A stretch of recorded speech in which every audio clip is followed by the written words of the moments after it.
The envelope from Morrison Associates arrived on a Thursday afternoon, wedged between overdue utility bills and a final notice from Sophie's orthodontist. Claire Matthews stood in the narrow hallway of her rental apartment, mail trembling in her hands, while her daughter practiced violin in the bedroom with the kind of determined focus that broke Claire's heart daily. 3 months since the funeral. 2 months since her part-time bookkeeping job had been cut to weekend hours only. 1 month since she'd started selling her mother's belongings piece by piece just to keep the lights on.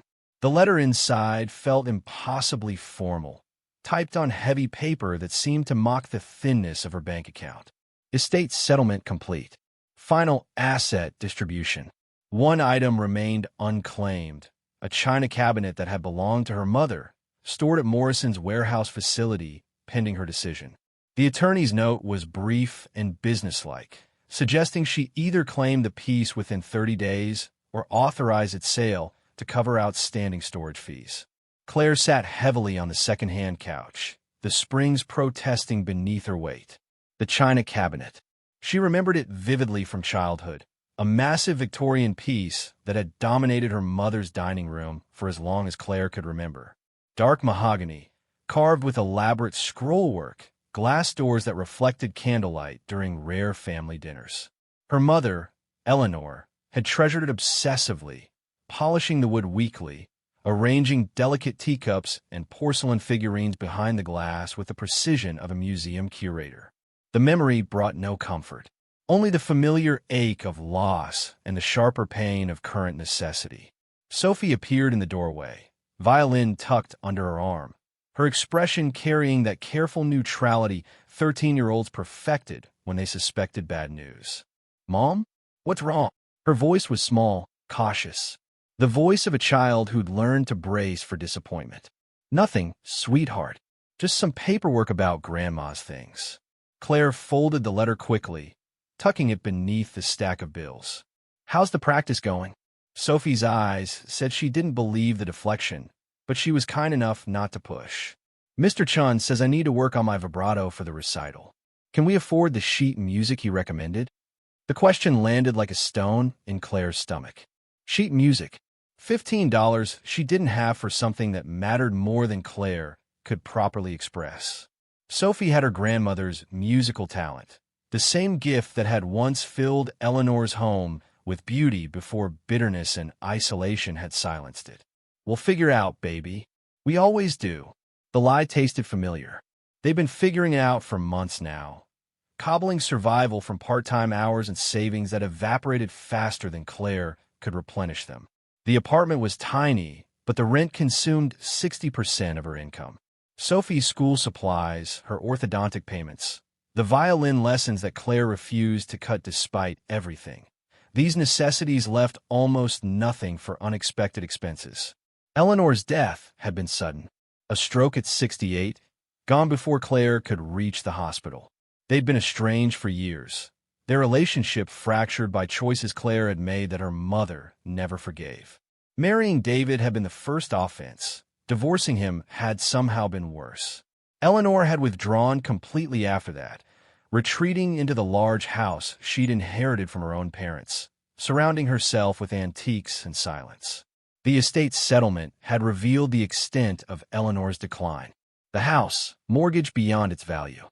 Bank accounts depleted by medical bills and poor investments. Most of the valuable antiques Claire remembered from childhood, already sold to cover expenses her mother had hidden from everyone. What remained had been divided among distant cousins and charitable donations, leaving Claire with almost nothing except the china cabinet no one else wanted. Morrison's storage fees were accumulating at $40 per week. Claire had ignored the previous notices, unable to afford retrieval and unwilling to make decisions about furniture when she could barely afford groceries. But the 30-day deadline changed the equation. After that, the cabinet would be sold, and whatever minimal value it held would go toward fees rather than Sophie's needs. That evening, after Sophie had gone to bed, Claire spread the estate paperwork across the kitchen table. The china cabinet was listed with a conservative auction estimate of $300 to $500, assuming it was in good condition. The storage fees had already accumulated to nearly $500. Simple mathematics suggested she should authorize the sale, let Morrison's office handle it, accept that some losses were inevitable. But something stopped her. A memory surfaced unbidden, her mother's hands moving across the cabinet's surface with reverence that bordered on obsession. Eleanor polishing the same spots repeatedly, adjusting figurines that didn't need adjustment, checking the locks on the drawers with ritualistic frequency. At the time, Claire had dismissed it as her mother's growing eccentricity. Now, sitting alone in a kitchen that smelled of reheated pasta and desperation, the memory felt different, significant somehow. Claire picked up her phone and called Morrison's office, reaching an answering service. She left a message requesting weekend access to view the cabinet before making her decision. The woman on the line was polite but perfunctory, confirming that Saturday viewing could be arranged for a $50 access fee. Claire agreed before she could reconsider, knowing she'd have to skip groceries to cover it. Sleep came poorly that night. Claire lay awake listening to the building's sounds, pipes groaning, neighbors arguing through thin walls, the constant hum of traffic from the street below. She thought about her mother alone in that big house, surrounded by beautiful things that couldn't fill the emptiness. Eleanor had never explained why she'd become so attached to possessions, why family photographs had been replaced by porcelain, why human connection had given way to furniture arrangement. The divorce had been the final break. Eleanor had called it selfishness, abandoning commitment, choosing the easy path. She'd refused to understand that staying with David would have destroyed Claire more thoroughly than leaving ever could. The last conversation they'd had, 3 years before Eleanor's death, had ended with her mother's cold pronouncement that Claire had made her choices and would have to live with the consequences alone. And she had. Claire had raised Sophie alone, worked multiple jobs alone, navigated bankruptcy and eviction alone. She'd learned that consequences were teachers, harsh but effective. What she hadn't learned was how to bridge the gap her mother's rejection had created, how to reconcile love with abandonment. Saturday morning arrived gray and cold. Claire left Sophie with a neighbor, promising to return within a few hours. The bus ride to Morrison's storage facility took 40 minutes, traversing parts of the city Claire usually avoided. Industrial zones, warehouses, businesses that existed in the gaps between prosperity and decay. The facility itself occupied a converted factory building, its brick facade weathered by decades of rain and neglect. Inside, fluorescent lights buzzed overhead, casting everything in harsh, unflattering illumination. A young clerk checked Claire's identification, collected the access fee in cash, then led her through corridors lined with numbered units. The air smelled of dust and cardboard, of things waiting to be claimed or forgotten. Unit 247 sat at the end of a long hallway. The clerk unlocked it, gestured inside, and informed Claire she had 1 hour. The door swung shut behind her with a sound like finality. The china cabinet stood alone in the small space, shrouded in moving blankets. Claire pulled the coverings away slowly, revealing the piece inch by inch. It was exactly as she remembered, massive, ornate, imposing. The mahogany gleamed dully, even in the harsh light, the carved details as intricate as her memory had preserved them. Glass doors revealed empty shelves, the porcelain and teacups long since sold or distributed. She ran her hand along the wood, feeling the smooth surface her mother had maintained so obsessively. The craftsmanship was undeniable. Victorian era, possibly earlier. The kind of furniture built to last generations, to anchor homes and families. But it was also impractical, too large for Claire's apartment, too valuable to keep in her current circumstances, too connected to painful memories. The drawers were locked, 3 of them running along the bottom of the cabinet. Claire searched the blankets for keys, finding nothing. She tried the handles anyway, pulling gently. They didn't budge. The locks were old but functional, their mechanisms still holding after all these years. She stepped back, studying the cabinet from different angles. $300 to $500. Enough to cover 2 months of Sophie's orthodontic payments. Enough to buy the winter coat her daughter needed and pretended she didn't. enough to create a small buffer against the constant pressure of expenses that never stopped accumulating. But Claire found herself hesitating. The locked drawers bothered her. Why lock empty drawers? Why maintain locks on furniture stored in a secure facility? Her mother's obsessive care for this piece suddenly felt less like eccentricity and more like intention. Eleanor had kept this cabinet when she'd sold everything else. She'd maintained it, protected it, locked it. Claire checked her phone. 40 minutes remained. She sat on the floor, back against the wall, and stared at the cabinet while her mind worked through possibilities. Her mother had been many things: cold, controlling, impossible to please, but she hadn't been stupid. Eleanor had understood value, both monetary and sentimental. If she preserved this piece above all others, there had to be a reason. The memory returned stronger now. Her mother's hands on the cabinet, not just polishing, but checking, running along edges, pressing certain spots, movements that had seemed random at the time, but might have been something else. Ritualistic behavior or deliberate action. Claire couldn't be certain. She stood and approached the cabinet again, this time with different intent. Her fingers traced the carved details, feeling for irregularities. The scrollwork was complex, leaves and vines intertwining across the surface. She pressed gently in various spots, testing for hidden mechanisms. Nothing moved. The drawers remained locked, but their construction intrigued her. They were deeper than typical cabinet drawers, built with the same substantial craftsmanship as the rest of the piece. She knelt, examining the space between the drawer fronts and the cabinet body. A gap existed there, narrow but visible. Not unusual for old furniture, but combined with everything else, it registered as significant. Claire's phone showed 20 minutes remaining. She made a decision that felt both desperate and necessary.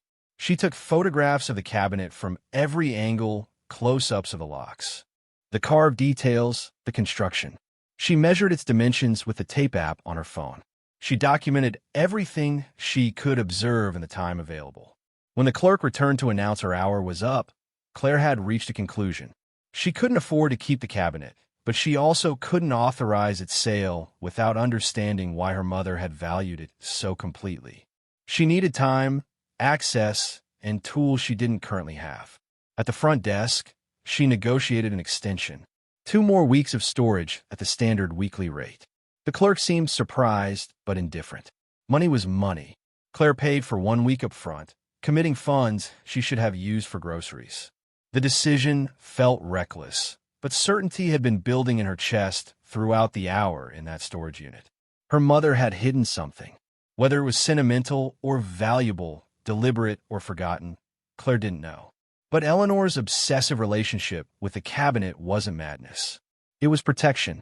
And whatever she'd been protecting deserved investigation before Claire surrendered it to auction and strangers.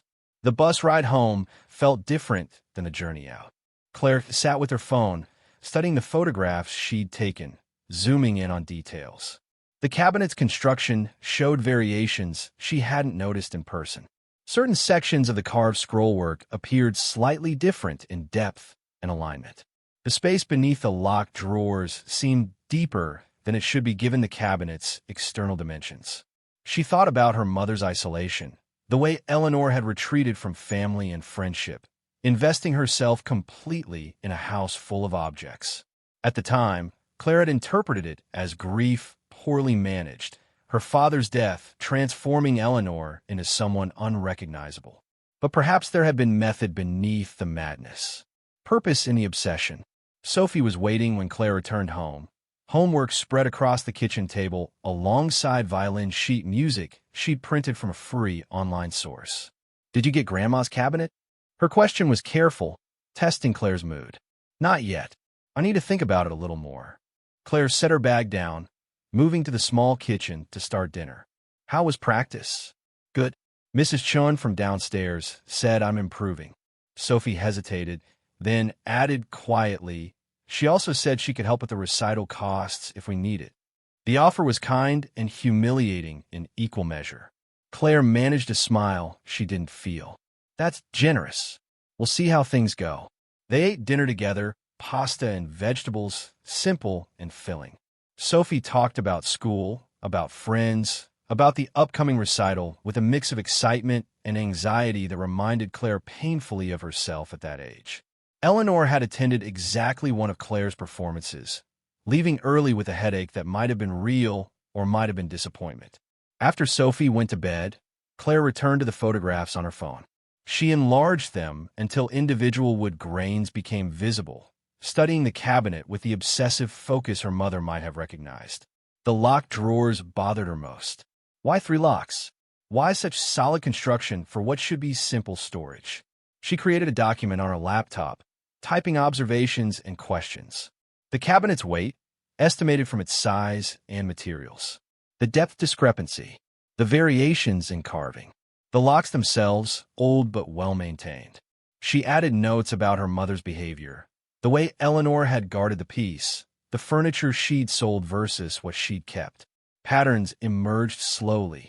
Eleanor had liquidated assets strategically, selling valuable pieces first when money was abundant, then less valuable items as desperation increased. But the china cabinet had never appeared in those sales, despite its auction value being comparable to pieces that had gone to estate sales and dealers. It had been preserved at the cost of other necessities. Claire opened a browser and began researching Victorian furniture, hidden compartments, secret drawers. The search results overwhelmed her with possibilities. Furniture from that era often featured concealed spaces, designed for valuables or documents. Craftsmen had created elaborate mechanisms, false backs, spring-loaded panels, spaces that appeared solid but opened with the right pressure. The techniques varied widely. Some hidden compartments required keys. Others responded to specific sequences of pressure points. Still others used weight or gravity, panels that slid when the furniture was tilted correctly. Claire studied diagrams and photographs, comparing them to her own images of the cabinet. By midnight, she'd filled pages with notes and possibilities. The cabinet was large enough to contain substantial hidden spaces. Its construction was sophisticated enough to incorporate concealed mechanisms. Her mother's behavior suggested knowledge of something worth protecting. The locked drawers might be decoys, obvious security for common spaces, while something more valuable remained hidden elsewhere. The question was whether Claire's suspicions were rational analysis or desperate hope, transforming ordinary furniture into imagined treasure. She'd been living on the edge of catastrophe for so long that the human mind naturally sought salvation. Perhaps she was seeing secrets where none existed, projecting meaning onto wood and brass, because accepting ordinary loss felt unbearable. Claire closed her laptop and sat in darkness, listening to the apartment's night sounds. Realistically, the cabinet probably contained nothing more than dust and memories. Even if hidden compartments existed, they might hold sentimental items rather than anything valuable, old letters, photographs, keepsakes that mattered to Eleanor but had no market value. But Claire kept returning to one undeniable fact. Her mother, isolated and deteriorating, had sold nearly everything. She'd liquidated assets ruthlessly to maintain her failing lifestyle. Yet the china cabinet had survived every purge, protected even as Eleanor's circumstances collapsed. That preservation meant something. It had to. The decision formed without drama or revelation. Claire would retrieve the cabinet, transport it to the apartment somehow, and investigate it properly. She would examine every inch, test every theory, open every lock if necessary. If she found nothing, she'd sell it and accept the lesson about hope and desperation. But if her instincts were correct, if her mother had hidden something worth protecting, then Claire owed it to Sophie, to herself, even to Eleanor's memory, to discover what that was. The practical challenges were substantial. The cabinet was too large for the bus, too heavy for Claire to move alone. She'd need help, a vehicle, time, and tools. Resources she didn't have and couldn't easily acquire. But the alternative, authorizing the sale, surrendering possibility, felt like giving up on more than furniture. Monday morning, Claire called Morrison's office again. This time she asked about retrieval arrangements. The attorney who answered, Mr. Morrison himself, sounded surprised. Most people authorize sale rather than claiming such large pieces. When Claire explained she wanted the cabinet moved to her apartment, his tone shifted to something between concern and condescension. Ms. Matthews, I have to be frank with you. The storage fees already exceed the cabinet's probable auction value. Transportation and moving costs will add several hundred more. You'd be better served letting us handle the sale. Whatever proceeds remain after fees would be sent to you. How much would remain? Claire kept her voice steady, professional. Morrison paused, papers rustling in the background. Realistically, perhaps $100. Maybe less if the auction disappoints. $100 versus the cost of retrieval. The mathematics argued clearly against Claire's instincts. Morrison continued before she could respond. I understand sentimental attachment, Ms. Matthews. But in my experience, holding on to the past rarely serves the present. Your mother's estate was complicated by exactly this kind of emotional decision-making. Learning from that might be wise. The words stung because they contained truth. Eleanor had clung to possessions while relationships crumbled, invested in objects while family drifted away. Morrison was suggesting Claire was repeating the pattern, making irrational choices driven by grief rather than reason. He might be right, but he might also be wrong. I appreciate your concern, Mr. Morrison, but I'd like to arrange retrieval. Can you recommend a moving service? Claire's tone left no room for further argument. Morrison sighed, but provided contacts for local movers who handled estate furniture. He reminded her one final time about the accumulating fees, then ended the call with professional courtesy that felt like judgment. Claire spent the rest of Monday calling moving services. The quotes were uniformly discouraging. $300 minimum. More if the cabinet required special handling or if her apartment building lacked elevator access. It did. 5 flights of stairs in a building whose residents Claire barely knew. She sat with the numbers, running calculations that always ended in deficit. Between storage fees, moving costs, and the time she needed to take off work, the cabinet was becoming an expensive gamble. Yet she found herself unable to authorize its sale. By Wednesday, desperation had sharpened into creativity. Claire posted on neighborhood social media groups, asking if anyone had a truck and could help move furniture in exchange for cash and pizza. The responses were sparse and mostly unhelpful. Then, late Wednesday night, a message arrived from someone named Marcus Chun. The name registered immediately. Mr. Chun, Sophie's violin teacher. Claire's neighbor who'd offered help with recital costs. He wrote briefly, professionally. He had access to his brother's pickup truck this weekend. He'd be happy to help move the cabinet for no charge beyond gas money. His only request was that Sophie continue her violin practice because she had genuine talent worth nurturing. Claire read the message 3 times, throat tight with gratitude she couldn't properly express. People still existed who helped without expecting exploitation. Kindness still functioned, even in a world that seemed designed to punish vulnerability. She accepted the offer immediately, arranging to meet Marcus at the storage facility on Saturday morning. The rest of the week passed in a blur of work and preparation. Claire measured her apartment's doorways, confirming the cabinet would fit barely. She cleared space in the small dining area, moving the second-hand table against the wall.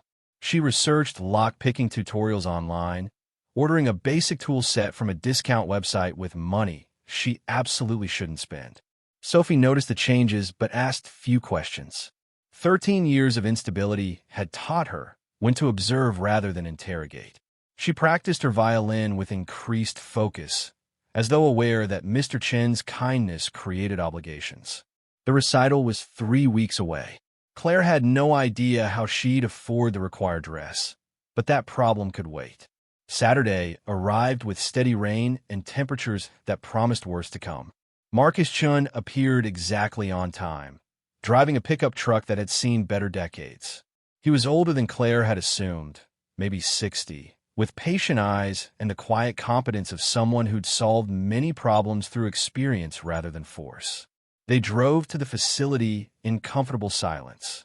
Marcus asked about Sophie's progress, mentioned his wife had played violin in her youth, expressed hope that music would remain part of Sophie's life despite obvious financial challenges. His kindness was matter-of-fact, stripped of pity, and Claire found herself relaxing in ways she rarely allowed. At the storage unit, Marcus studied the cabinet with professional assessment. Victorian, maybe 1880s. Solid mahogany. Beautiful piece. Your mother had good taste. He circled it slowly, examining construction details. Heavy though. We'll need to be careful on your stairs. Together they wrapped the cabinet in moving blankets, securing it with rope. Marcus had brought a dolly rated for heavy loads. They maneuvered the piece out of the unit with difficulty, the cabinet's weight testing both of them. Loading it into the truck required careful coordination and several rest breaks. As they worked, Marcus mentioned almost casually that he'd known Eleanor slightly. She'd attended a concert where his wife performed years ago. They'd spoken briefly about music and furniture, Eleanor revealing unexpected knowledge about antique instruments. She was lonely, Marcus observed as they secured the cabinet in the truck bed. But not unkind. Just somewhere else. Does that make sense? It did. Eleanor had existed in a world of her own construction, populated by objects and memories rather than living connections. Claire had interpreted it as rejection. Perhaps it had simply been retreat. The drive to Claire's apartment was tense, every bump, in turn registering through the truck suspension. Rain intensified, making visibility poor. But Marcus drove with unhurried care, taking routes that avoided the worst traffic. When they finally reached her building, the real challenge began. 5 flights of stairs, each one steep and narrow. The cabinet barely fit through the stairwell, requiring careful angling at every landing. They moved inches at a time, Marcus directing, Claire following his lead. Neighbors emerged to watch, some offering encouragement, others observing with the detached curiosity of people accustomed to struggle. By the 3rd floor, Claire's arms burned with exhaustion. By the 4th, she wondered if they'd make it. But Marcus never suggested giving up. He called breaks when needed, repositioned their grip when necessary, and maintained steady progress through patience rather than force. When they finally maneuvered the cabinet into Claire's apartment, setting it carefully in the cleared space, the sense of accomplishment felt disproportionate to the task. They'd moved furniture, nothing more. Yet Claire felt she'd crossed a threshold, committed to a path that would reveal truth or folly. Marcus refused payment beyond gas money. He accepted coffee and leftover pizza, sitting in Claire's kitchen while they both recovered. Sophie appeared from her room, violin in hand, and played a short piece she'd been practicing. The music filled the small apartment with beauty that made the surroundings feel less shabby, more purposeful. After Marcus left, Claire stood before the china cabinet, alone with her decision. The piece dominated the dining area, too large for the space, too elegant for the worn surroundings. It looked out of place, a relic from a different life, occupying present reality without invitation. But it was here now, Eleanor's last preserved possession, transported across distance and difficulty to rest in the granddaughter's apartment she'd never visited. Whatever secrets it held, whatever Eleanor had protected or forgotten, Claire would soon discover. The locked drawers waited. The hidden spaces, if they existed, remained concealed. And somewhere in the wood and brass and glass, truth waited to surface. Claire ran her hand across the mahogany, feeling the same smooth surface her mother had touched countless times. The wood was cool beneath her fingers, indifferent to human drama. But the cabinet itself felt different now that it occupied her space. Less like furniture and more like obligation. A test Eleanor had left behind, intentional or not. The question was whether Claire had inherited courage or foolishness, whether investigating the cabinet was wisdom or waste. Time would answer. For now, the piece stood silent, keeping whatever secrets it held, while a daughter prepared to honor or betray a mother who'd chosen objects over family, preservation over connection, silence over love. The rain continued through the weekend, steady and cold, turning the world outside Claire's window into gray monotony. She spent Sunday cleaning the china cabinet with methodical care, removing decades of dust and storage grime. The mahogany responded to gentle treatment, its surface emerging with renewed luster under her cloth. Each pass revealed more detail in the carved scrollwork, vines and leaves intertwining with precision that spoke of craftsmen who'd measured time differently than modern workers. Sophie helped without being asked, wiping the glass doors until they gleamed.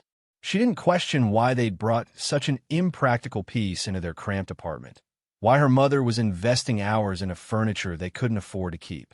At 13, she'd learned that adults sometimes needed projects that made no logical sense, activities that kept hands busy while minds processed grief and stress. As Claire worked, she studied the cabinet's construction with increasing attention. The wood grain patterns didn't quite align in certain sections, suggesting separate pieces joined so skillfully the seams were nearly invisible. The carved details varied in depth, some scrollwork standing proud, while other sections sat nearly flush with the surface. These variations might be artistic choice or deliberate design, concealing something functional. The 3 locked drawers ran along the cabinet's base, each about 18 inches wide and apparently 6 inches deep. Claire tested the locks again, finding them solid despite their age. The keyholes were small, designed for skeleton keys rather than modern locks. She'd ordered basic lock-picking tools online, but they wouldn't arrive until midweek. For now, the drawers remained sealed, their contents unknown. What intrigued Claire more was the space beneath those drawers. She lay on the floor, examining the cabinet's underside with a flashlight from different angles. The bottom appeared solid, thick wood panels supporting the structure's weight. But when she measured carefully, comparing the external height to the internal drawer depth, a discrepancy emerged. The drawers appeared 6 inches deep from the front, but the cabinet's base extended at least 10 inches from the floor to the lowest shelf. 4 inches unaccounted for. Enough space to hide substantial items if accessed correctly.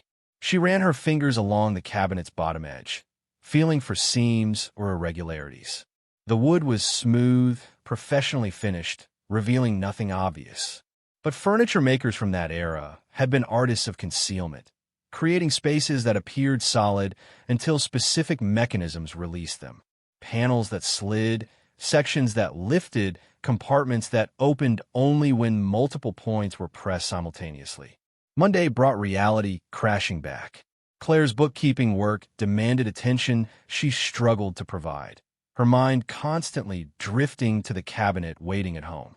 Her supervisor noticed the distraction, mentioning with forced casualness that hours might be reduced further if clients complained about delayed processing.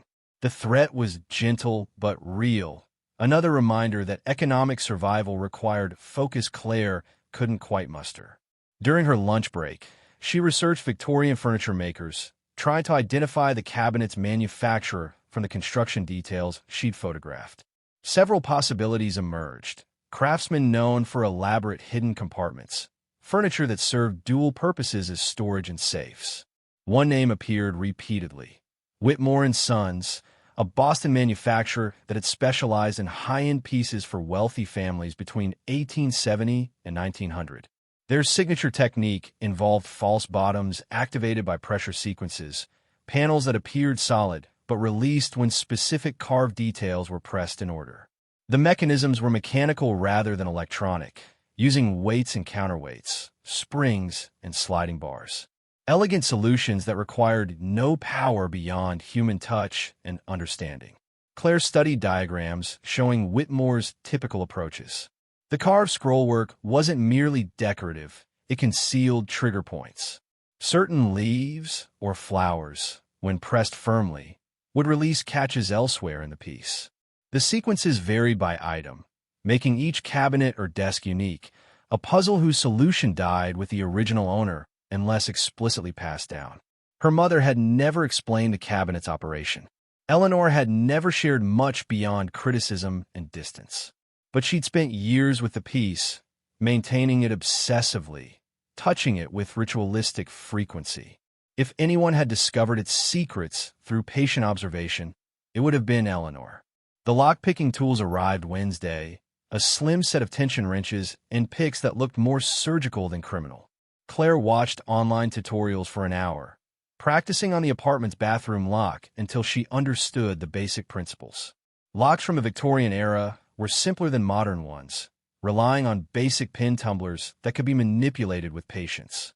That evening, after Sophie had gone to bed, Claire approached the cabinet with tools in hand. She started with the center drawer, inserting the tension wrench and applying gentle rotational pressure while working the pick carefully inside the lock. The mechanism was old but functional, its internal components moving with resistance born of decades without use.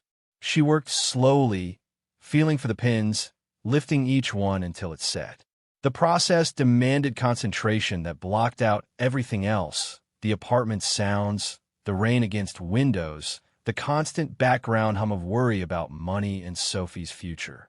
For 20 minutes, nothing existed except the lock in her hands. Then something shifted. The mechanism gave way with a satisfying click. The drawer slid open smoothly despite its age. Inside, Claire found exactly what she'd expected: nothing. The drawer was empty, its interior lined with faded green felt that had once been elegant. Dust outlined where objects had rested, rectangular shapes suggesting boxes or cases long since removed. Eleanor had emptied this drawer deliberately, taking whatever it had held and leaving behind only absence. Disappointment settled heavy in Claire's chest, but she pushed it aside. 2 drawers remained. She moved to the left drawer, applying the same techniques. This lock proved more stubborn. Its pins corroded into positions they'd held for years. She worked carefully, patient despite frustration, until finally this mechanism also surrendered. The second drawer opened to reveal more emptiness. Same green felt lining, same dust outlines, same evidence of deliberate clearing. Whatever Eleanor had stored here, she'd removed it before her death or sold it during her financial decline. Claire sat back, staring at the open drawers. The rational part of her mind accepted defeat. The cabinet contained nothing. Her mother had emptied it. The locked drawers had been security for possessions no longer present. She transported this massive piece of furniture across the city, invested time and money she couldn't spare, all for empty spaces lined with deteriorating felt.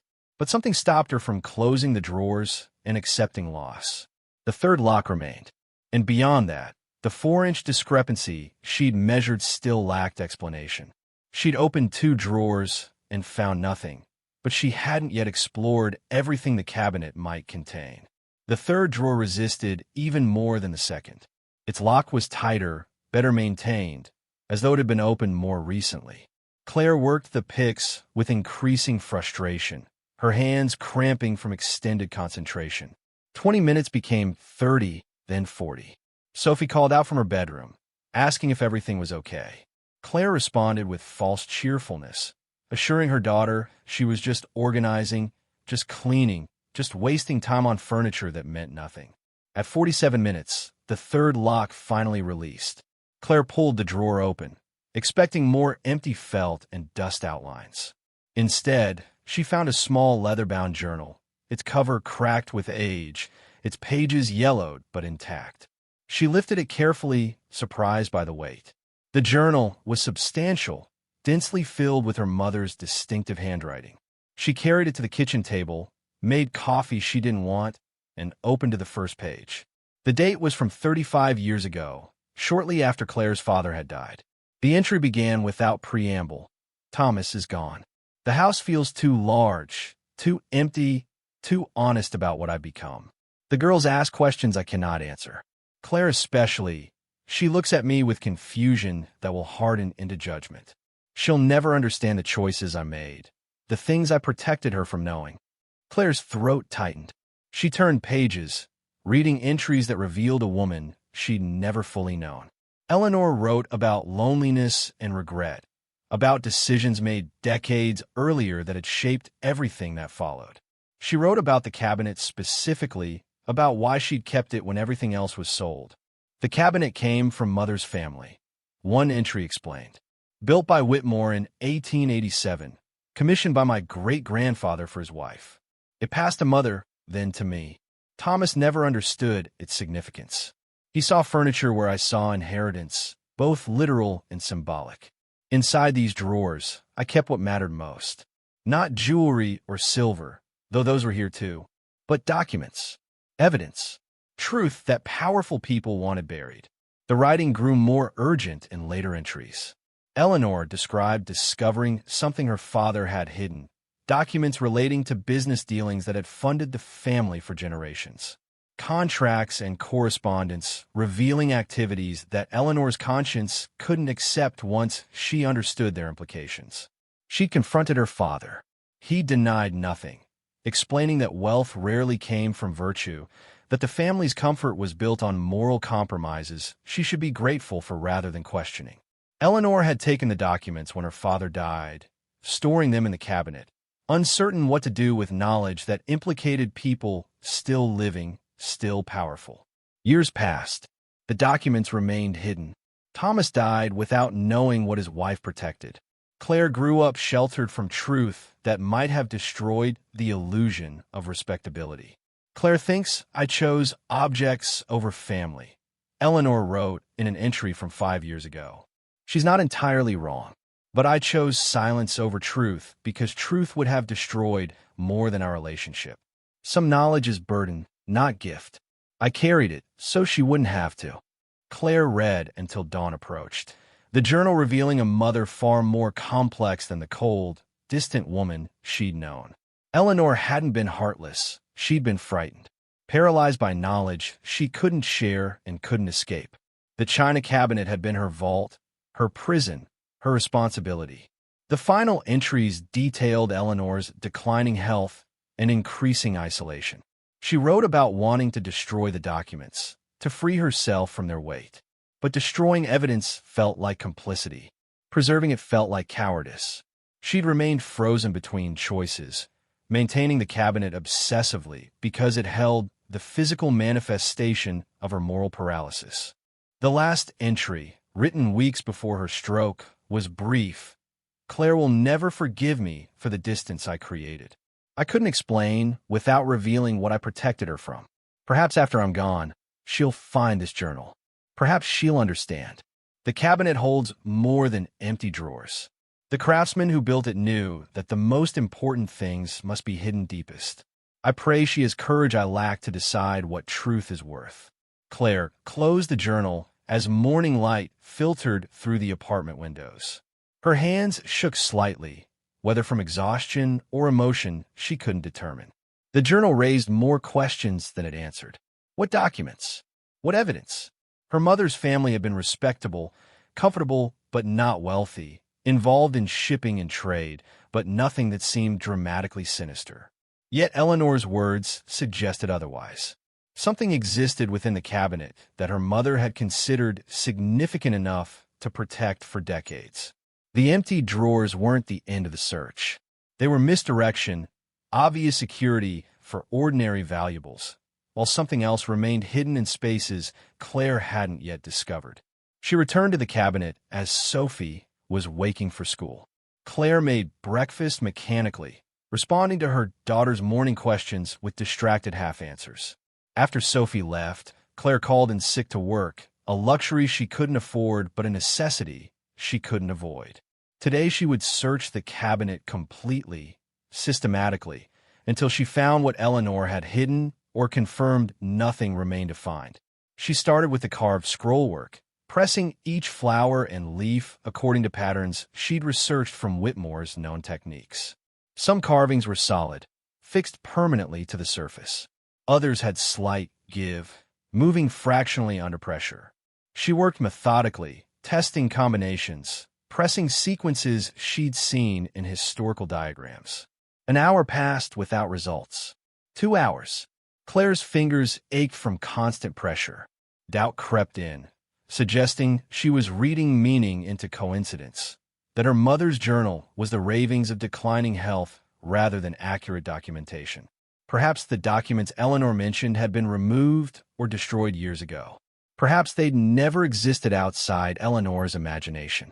Then, pressing a particular rose carved into the lower left corner, while simultaneously pushing a vine detail on the opposite side, Claire felt something shift. Not dramatically, not with the satisfying click of movie safes, but with a subtle release, a barely perceptible give in the cabinet structure. She knelt, examining the base more carefully. The bottom panel, which had appeared solid, now sat slightly proud of its frame, lifted perhaps a quarter-inch. Claire worked her fingers into the gap, pulling gently. The panel resisted, then slid smoothly to the side, revealing the hidden space she'd suspected existed. The compartment was shallow, perhaps 3 inches deep, running the cabinet's full width. Inside, wrapped in oilcloth that had preserved them against time and moisture, lay stacks of documents. Thick bundles of papers tied with ribbon that had once been red but had faded to rust. Photographs, some black and white, others in the washed-out colors of early film. And beneath everything, a small wooden box secured with a lock that looked far newer than the cabinet itself. Claire lifted the oilcloth package carefully, carrying it to the kitchen table. Her heart beat faster now, anticipation mixed with apprehension. Whatever Eleanor had protected, whatever truth she'd carried silently for decades, was about to surface into light it had avoided for a lifetime. She untied the first bundle, revealing contracts dated from the 1940s and 50s. Shipping manifests, cargo listings, correspondence between companies with names Claire didn't recognize. At first glance, they appeared mundane, the routine paperwork of import-export businesses. But as she read more carefully, patterns emerged that made her stomach clench. The manifests listed legitimate cargo, machinery and textiles, raw materials and manufactured goods.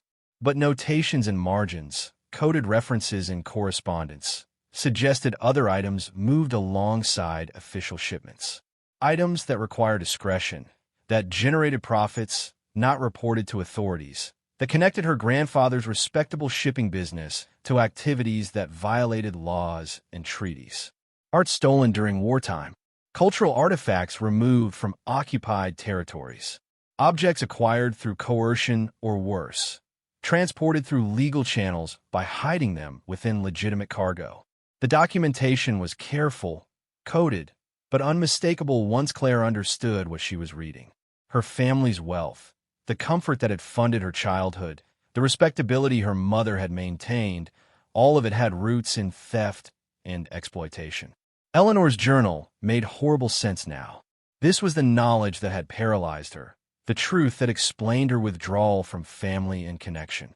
She'd been raised on stolen prosperity, married to a man who knew nothing of its origins, and left alone with evidence that indicted people beyond her father. Business partners, shipping agents, customs officials, all complicit in a network that had operated for decades. The photographs were worse. They showed her grandfather, distinguished and respectable, meeting with men whose faces Claire recognized from historical documentation.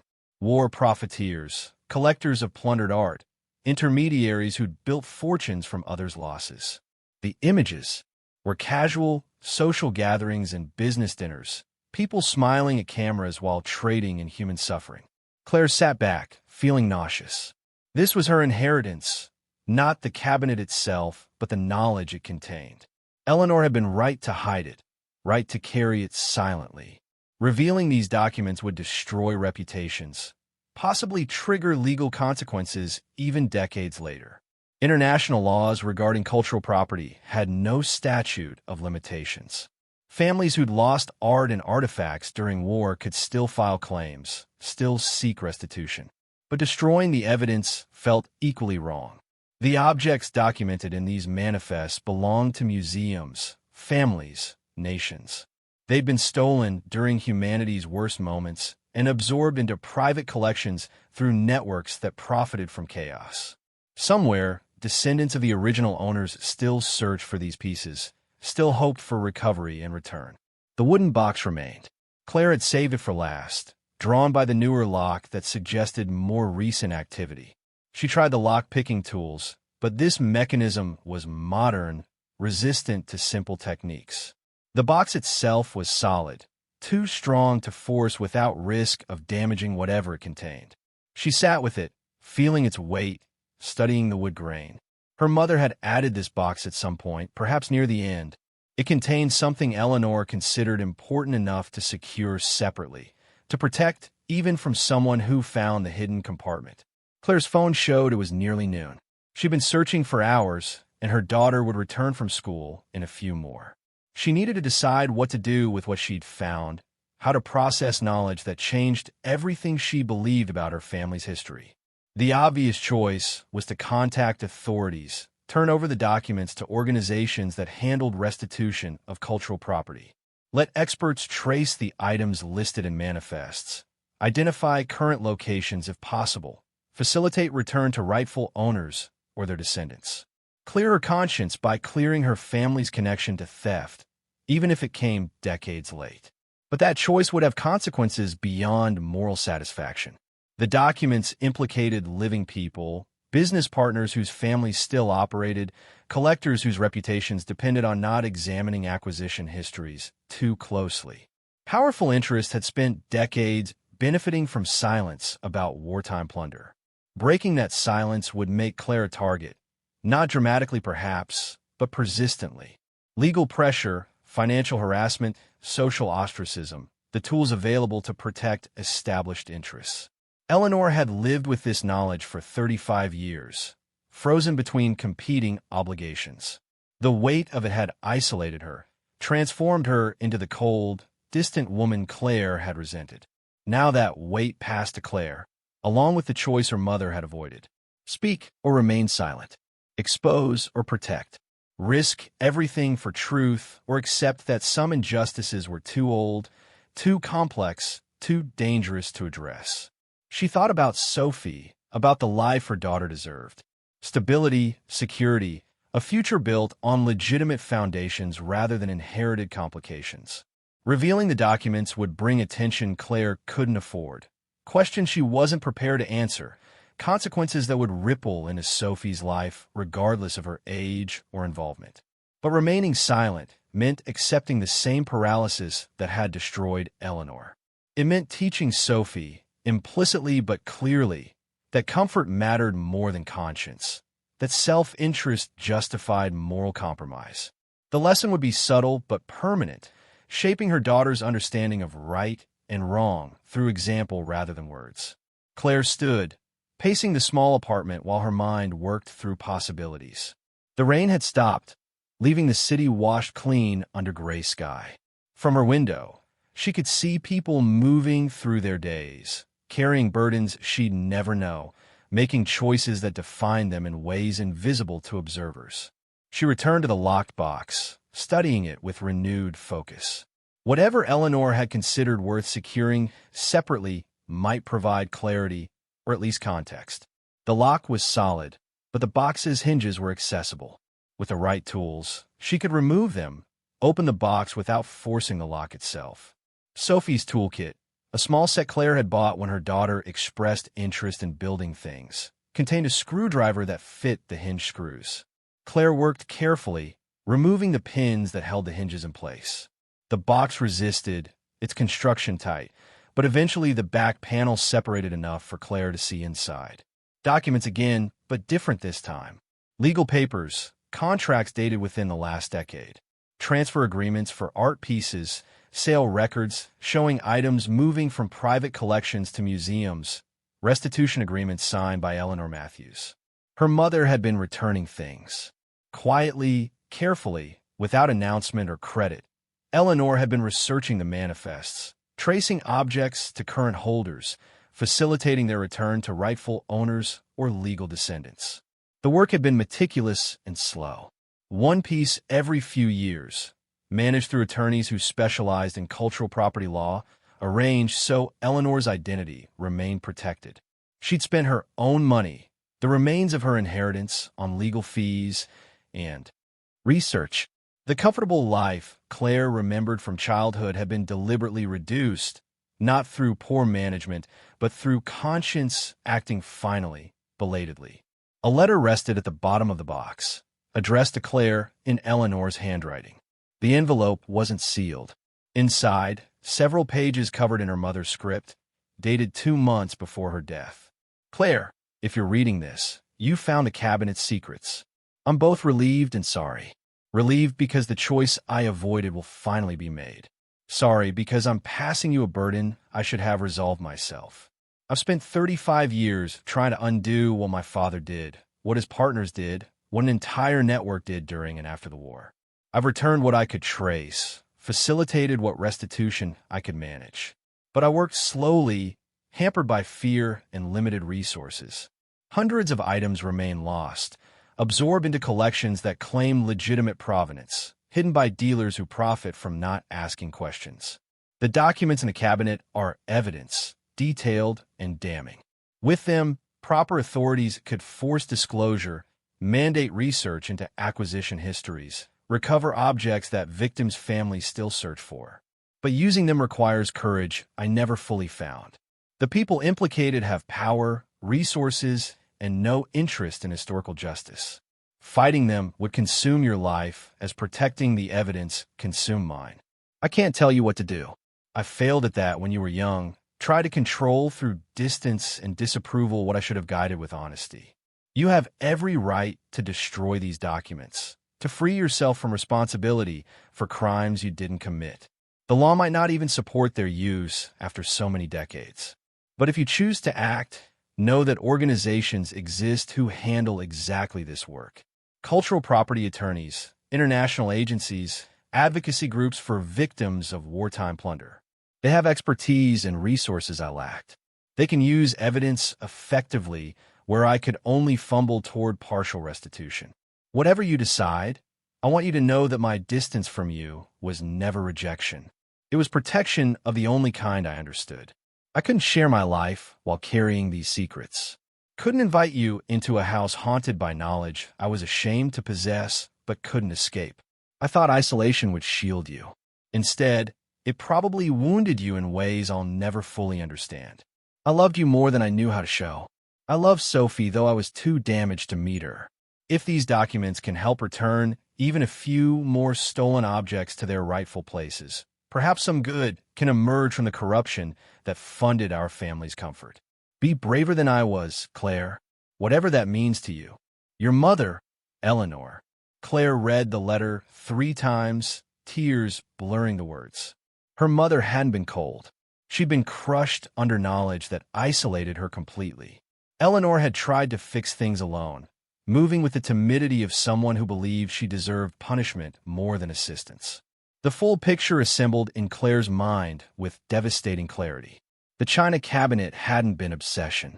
It had been Eleanor's war room, her vault, her conscience made physical. The locked drawers had held objects being researched for return.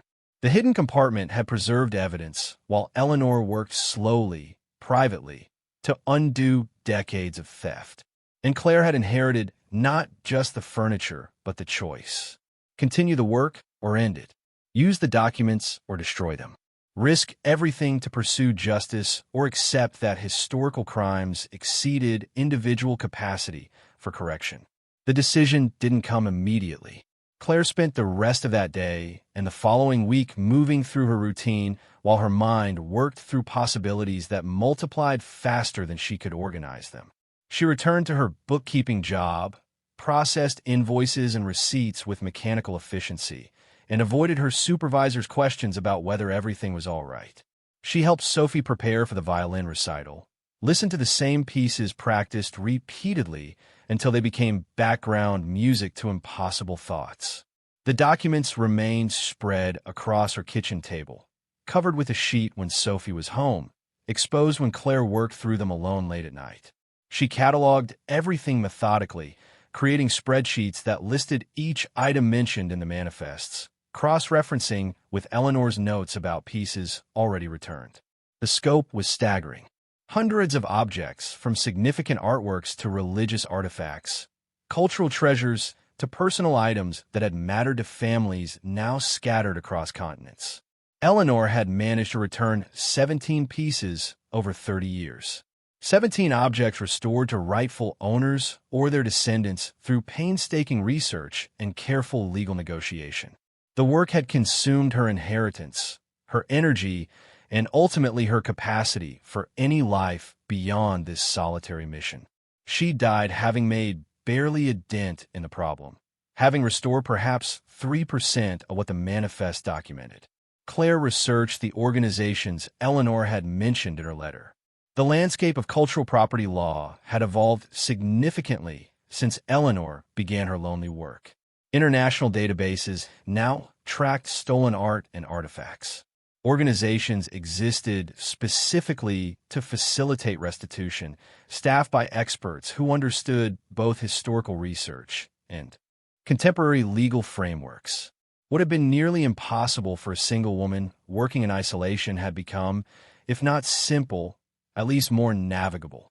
But engaging these organizations meant revealing the documents, explaining their origin, accepting scrutiny of her family's history. It meant becoming visible in ways that attracted attention from people who preferred the past to remain conveniently vague. Claire had no illusions about the response. Collectors and dealers who'd built reputations on not examining provenance too closely would mobilize resources to discredit evidence, delay proceedings, and make the process as costly and exhausting as possible. She thought constantly about Sophie, about what example she was setting through whatever choice she made. Her daughter was entering the age where moral frameworks solidified, where abstract principles about right and wrong transformed into operational guidelines for actual decisions. Watching her mother choose silence would teach certain lessons. Watching her choose exposure would teach others. Neither was simple. Neither was without cost. The violin recital arrived on a Friday evening, pulling Claire temporarily from the spiral of indecision. She'd managed to find an acceptable dress for Sophie at a thrift store, black and simple, appropriate for the formal concert without being expensive. Sophie had practiced until her fingers ached, driven by perfectionism that reminded Claire uncomfortably of Eleanor's obsessive furniture polishing, the same need for control through repetitive action. The recital took place in a church basement that smelled of old hymnals and floor wax. Parents and family members filled folding chairs, creating an audience that was supportive rather than critical. Mr. Chun stood at the front, introducing each student with genuine warmth, describing their progress and dedication in ways that made ordinary achievement sound remarkable. When Sophie's turn came, she walked to the front with visible nervousness, violin tucked under her arm. She settled into position, bow poised, and looked toward Claire with an expression that asked for permission, for confidence, for reassurance that mistakes wouldn't destroy everything. Claire nodded, smiling with conviction she didn't entirely feel. The first notes came tentative, Sophie's bow pressure uncertain. But as the melody developed, confidence grew. Her fingers found positions with increasing sureness. The vibrato Mr. Chun had made her practice emerged properly, adding warmth to sustained notes. The piece was simple, well within her technical ability, but she played it with emotional honesty that transformed competence into communication. Claire watched her daughter create beauty through discipline and courage, through willingness to stand before strangers and risk imperfection. At 13, Sophie possessed something Eleanor had lost, and Claire was still trying to find: the ability to act despite fear, to choose exposure over safety because the alternative meant never trying at all. The recital ended with polite applause. Parents collected children, offering congratulations that ranged from sincere to obligatory. Mr. Chen approached Claire as she was helping Sophie pack her violin, his expression carrying something beyond his usual professional warmth. "Sophie has real talent," he said quietly, directing his words to Claire rather than the girl. "Not just technical ability, but artistic sensitivity. She feels the music. That's rare, especially at her age." He paused, choosing his words carefully. "I know finances are difficult, but she shouldn't stop lessons if there's any way to continue. This gift deserves development." The offer implicit in his statement was clear. He would teach Sophie regardless of payment, would find a way to make it work because talent mattered more than economics. Claire's throat tightened with gratitude and shame in equal measure. Mr. Chen's kindness was genuine, but it highlighted the ongoing reality of dependence, of needing help she couldn't repay, of building her daughter's future on others' generosity. "We'll manage," Claire said, the words automatic, meaningless. "Thank you for everything you've done for her." Walking home through evening streets, Sophie carried her violin case with visible pride. "Mr. Chun said I did really well." He said if I keep practicing, I could audition for the youth orchestra next year. Her voice held hope and caution. The combination of wanting something and knowing want didn't guarantee possibility. You were wonderful, baby. I'm so proud of you. Claire meant it completely. Whatever chaos dominated her own life, Sophie was creating something beautiful through effort and dedication. That accomplishment existed independent of their financial struggles, independent of the documents covering Claire's kitchen table, independent of choices still unmade. That night, after Sophie had gone to bed, Claire returned to the spreadsheets and manifests. She'd been avoiding one particular aspect of the documentation: current estimated values. The objects listed in her grandfather's records, if they still existed and could be located, represented enormous monetary worth. Not because they were inherently priceless, but because scarcity and provenance created markets where collectors paid spectacular sums. A single painting mentioned in the manifests, attributed to a minor impressionist, had sold at auction 3 years ago for $8 million. The buyer was a private collector, the painting's wartime history conveniently unexplored. If Claire could prove that painting had been stolen, that it appeared in her grandfather's shipping records moving through channels designed to obscure origin, restitution would be legally mandated. But the original owners were long dead. Their descendants, if they could be traced, might be scattered across continents, unaware that their family had once possessed such an item. The practical complexity of return was staggering. Yet somewhere in the manifests, itemized with the casual precision of routine business, were hundreds of such cases. Objects that had been torn from families, transported across borders, and absorbed into collections that claimed legitimacy through willful ignorance. Claire found herself thinking about Eleanor's letter, the specific phrase that had lodged in her mind. Be braver than I was. Her mother had spent 3 decades working alone, managing to return 17 pieces through enormous effort and expense. She'd chosen action over complete silence, but had limited herself to what one isolated woman could accomplish without drawing attention or risking exposure. What if Claire chose differently? What if she contacted the organizations that specialized in exactly this work, provided them with comprehensive documentation, and let experts apply resources Eleanor had lacked? The attention would be unavoidable, media coverage likely, legal complications certain, but the scope of recovery would expand dramatically. 17 pieces across 30 years versus potentially hundreds in the next decade. The thought terrified and energized her simultaneously. She'd spent her adult life trying to minimize risk, to create stability for Sophie through caution and careful management. Every decision had been calculated to avoid disaster, to preserve the fragile security she'd built. Revealing the documents would shatter that security completely, would invite exactly the kind of chaos she'd worked desperately to prevent. Yet watching Sophie play violin, witnessing her daughter's courage to stand before an audience and risk judgment, had shifted something in Claire's thinking. Perhaps the greatest risk wasn't exposure, but retreat. Perhaps teaching Sophie that moral compromise was necessary for survival would damage her more than temporary instability.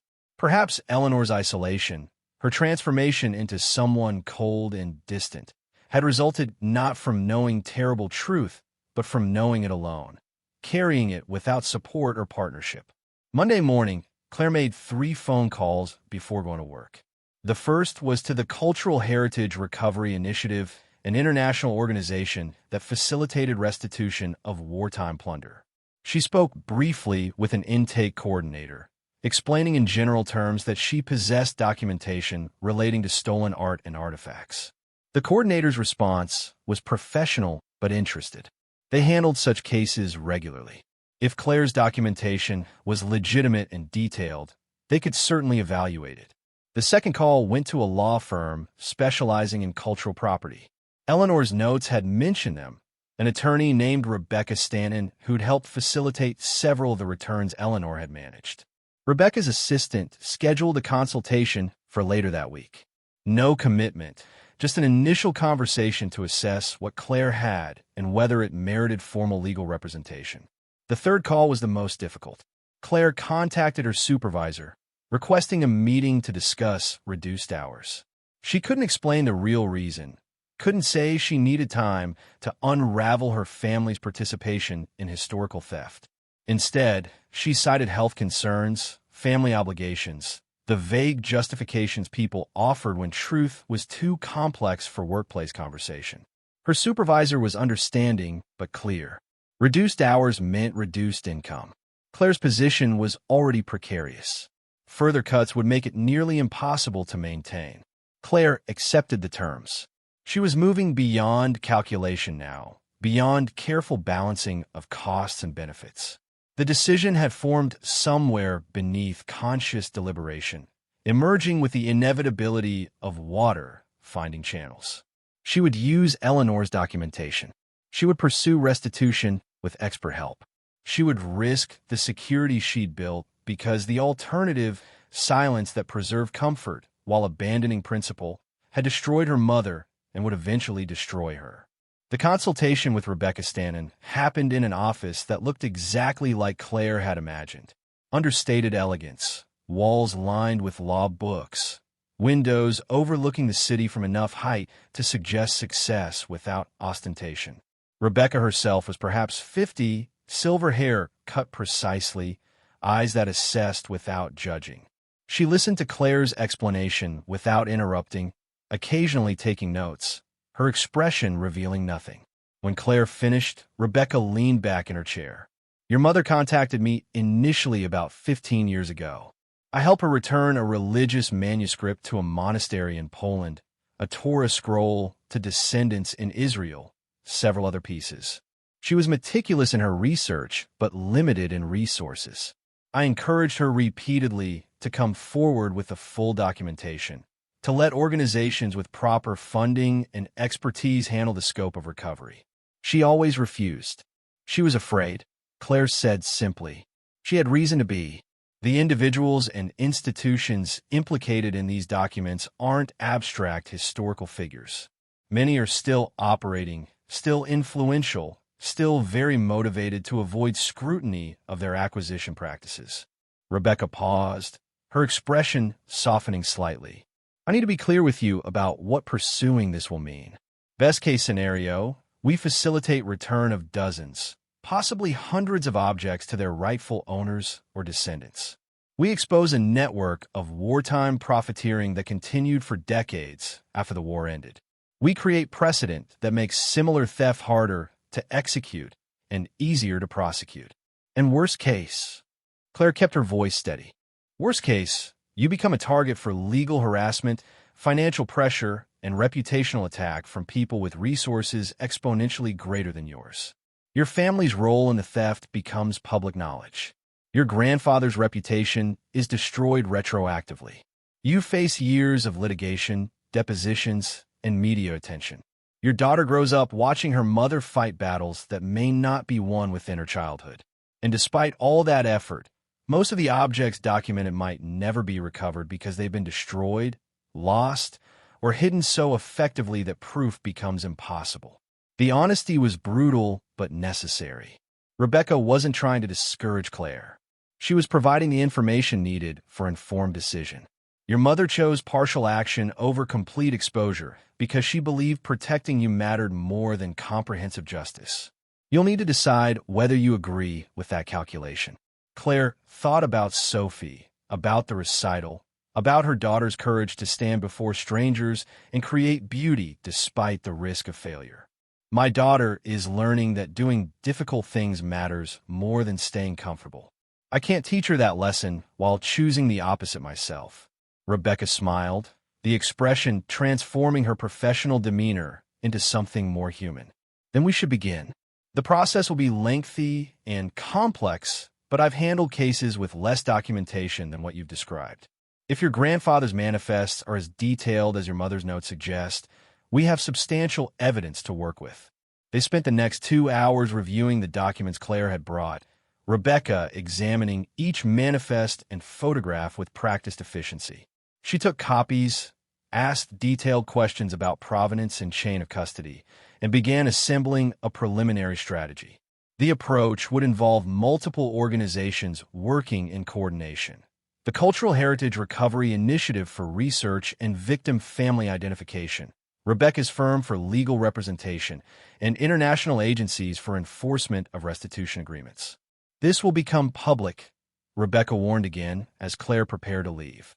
Once we begin filing claims and contacting museums about specific pieces, word will spread. You should prepare for media attention, for scrutiny of your family history, for people questioning your motives.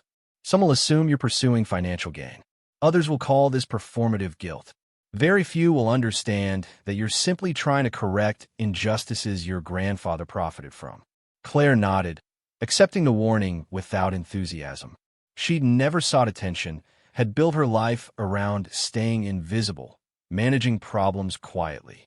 The idea of becoming a public figure, even briefly, felt like exposure in its most threatening form. But the alternative was Eleanor's isolation, her mother's slow transformation into someone who chose objects over relationships, because human connection required honesty she couldn't provide. The initial media coverage came sooner than Claire anticipated. Rebecca filed preliminary claims with 3 major museums, requesting documentation of acquisition history for specific pieces that appeared in Claire's manifests. The museum's responses varied. One cooperated immediately, acknowledging gaps in their provenance research and agreeing to further investigation. The second claimed their acquisition was legitimate, purchased from a dealer with impeccable reputation decades ago, and challenged the manifest's authenticity. The third simply refused to respond, a silence that spoke volumes about their assessment of the threat Claire's evidence posed. A journalist covering cultural property issues picked up the story within a week. The article was balanced, presenting Claire's claims alongside institutional resistance, but named her family, detailed her grandfather's business, and included the inevitable photograph. Claire standing awkwardly outside her apartment building, looking exactly like what she was, an overwhelmed single mother who'd stumbled into complexity far beyond her preparation. The response was immediate and predictable. Her phone began ringing with numbers she didn't recognize. Some were journalists requesting interviews.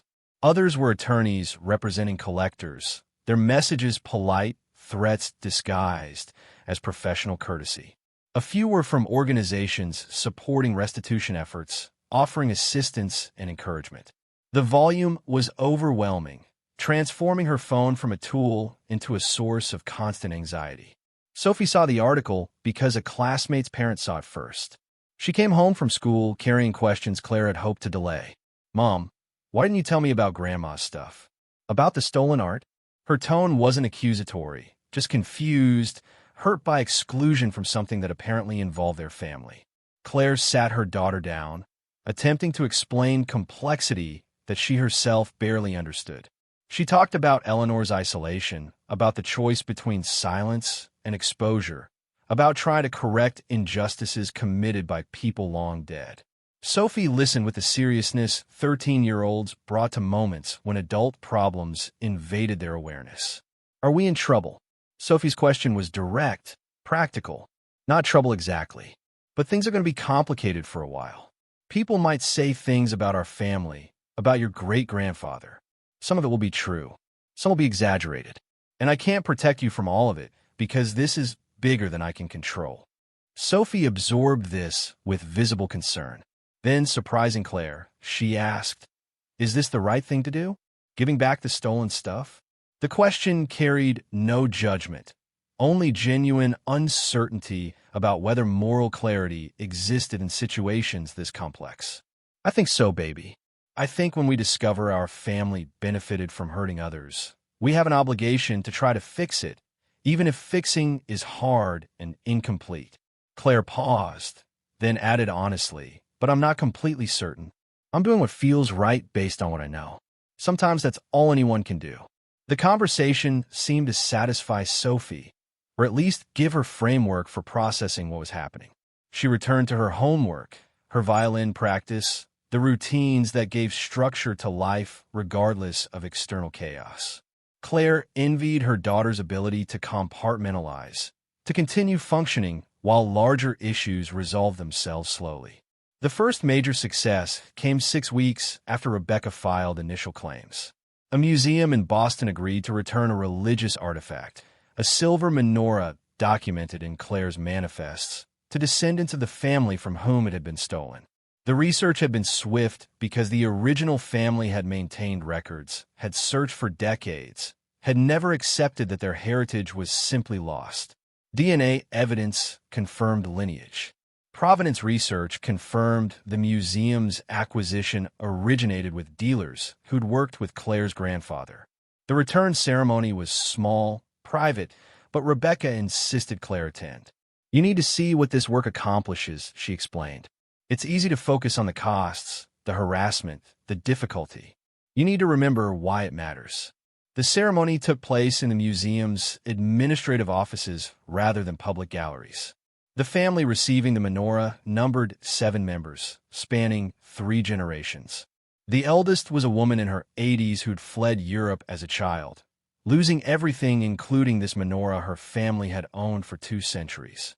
She'd spent her life believing it was gone, melted down, or destroyed, another piece of heritage erased by violence and theft. When museum officials presented the menorah, wrapped in protective cloth, the woman wept openly. Her children and grandchildren surrounded her, touching the silver with reverence, reading the Hebrew inscriptions that connected them to ancestors they'd known only through stories. The moment was intimate, almost unbearably personal, a family reunited with its history through an object that represented continuity across generations torn apart by war. The eldest woman approached Claire afterward, taking her hands with surprising strength. "Your grandfather took this from us. Your mother began returning what he stole. You finished what she started. This doesn't erase the loss, the years we lived without it, but it acknowledges what was taken, what we never stopped mourning. Thank you for having courage your family's history didn't deserve." The words were complicated, mixing gratitude with appropriate anger, acknowledging both Claire's action and her family's crime. Claire accepted them without defense or deflection. She deserved neither complete blame nor complete praise. She was simply the person positioned to make a choice her grandfather had avoided and her mother had pursued inadequately. The moral accounting was messy, incomplete, but necessary. Driving home from Boston, Claire felt something shift in her understanding. The documents she'd found weren't just evidence of theft. They were maps to restoration, connections between broken families and lost heritage. Each item in the manifest represented not just monetary value, but human meaning, objects that carried stories and identity across generations. Returning them wasn't about achieving perfect justice. It was about acknowledging specific harm and attempting specific repair. But the resistance intensified alongside each success. The collector who'd purchased the $8 million Impressionist painting filed suit against Claire personally, claiming her manifests were fabricated, that her accusations constituted defamation, that she was engaged in an extortion scheme targeting legitimate art holders. The suit was frivolous from a legal standpoint, Rebecca assured her, designed to intimidate rather than succeed. But defending it would cost money Claire didn't have, would require time she couldn't spare, would expose her to depositions and discovery that would make her life completely transparent to hostile attorneys. Rebecca's firm agreed to represent Claire pro bono, recognizing the suit for what it was, strategic harassment. But the stress was real regardless of legal merit. Claire found herself unable to sleep properly, waking at 3 a.m. with her mind racing through worst-case scenarios. She'd lose the suit through some technicality. She'd be bankrupted by legal fees. Sophie would suffer consequences for her mother's choices. The spiral was relentless, fed by exhaustion and the legitimate recognition that powerful people were actively working to destroy her. Sophie's school became another battlefield. Parents who'd read the media coverage began treating Claire differently. Some were supportive, approaching her with quiet encouragement. Others withdrew, their children suddenly unavailable for playdates, their greetings in hallways becoming perfunctory. A few were openly hostile, suggesting in PTA meetings that Claire's crusade reflected poorly on the school community, that she should handle family matters privately rather than seeking attention through public accusations. Mr. Chun remained steadfast. He continued Sophie's violin lessons without discussion of payment, deflecting Claire's attempts to address the growing debt. Sophie is talented. That matters more than money. Everything else is temporary complication. His certainty provided stability when everything else felt precarious. The second major return involved a painting, a small landscape by a Dutch master that had hung in a private collection for 40 years. The collector had purchased it legitimately, or so he believed, from a dealer with established reputation. But Claire's manifest documented the painting's movement through her grandfather's shipping network, traced its path from a Jewish family in Amsterdam to American collectors through channels designed to obscure origin. The original family had been killed in concentration camps. No direct descendants survived, but extended family existed, cousins and second cousins scattered across 3 continents. Rebecca's team traced them through genealogical research that took months. When they were finally located and informed, their response was universal. They'd known their family possessed art, had heard stories from elderly relatives who'd survived, but had long ago accepted that recovery was impossible. The collector who'd purchased the painting fought return for 8 months, exhausting legal arguments before finally conceding to DNA evidence and documented provenance. The painting's monetary value was significant, perhaps $500,000 at current auction estimates. But for the family receiving it, the value was incalculable. It was proof that their murdered relatives had existed, had possessed culture and refinement, had been more than statistics in historical atrocity. The return happened in Amsterdam, a ceremony organized by the Dutch government's restitution program. Claire attended alongside Rebecca, standing among strangers who welcomed her with complicated gratitude. They acknowledged what her grandfather had done, what her family had profited from. They also acknowledged that she was trying to correct it, inadequately perhaps, belatedly certainly, but genuinely. One of the cousins, a man in his 60s who taught history at university in Tel Aviv, spoke to Claire after the formal ceremony ended. "Your mother sent me a letter years ago, explaining what she discovered, what she was trying to return. I wrote back, thanking her, but never heard from her again. I assumed she'd given up, that the effort was too much. Learning that she continued working, that you're continuing now, it changes my understanding of complicity and correction. Most people never acknowledge their family's crimes. Fewer still try to repair them. You're doing something rare and difficult. I hope you can sustain it." The question implicit in his statement was whether Claire could sustain it. The financial pressure was mounting. Her reduced work hours meant reduced income. Legal defense against the collector's frivolous suit consumed time, even if Rebecca's firm absorbed the costs. Media attention, though fading from initial intensity, hadn't disappeared. Journalists still called, still requested interviews, still framed her story in ways that emphasized drama over complexity. And the documents revealed more items continuously.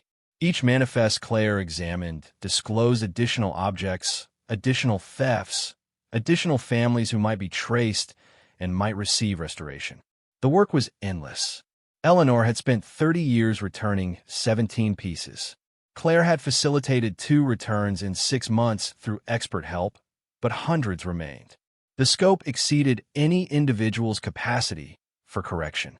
At some point, she would have to accept that partial justice was all that could be achieved, that some crimes were too extensive for complete repair. But before reaching that point, Claire wanted to understand the locked box more completely. She'd opened it by removing hinges, had read Eleanor's letter, had seen the transfer agreements documenting her mother's restitution work.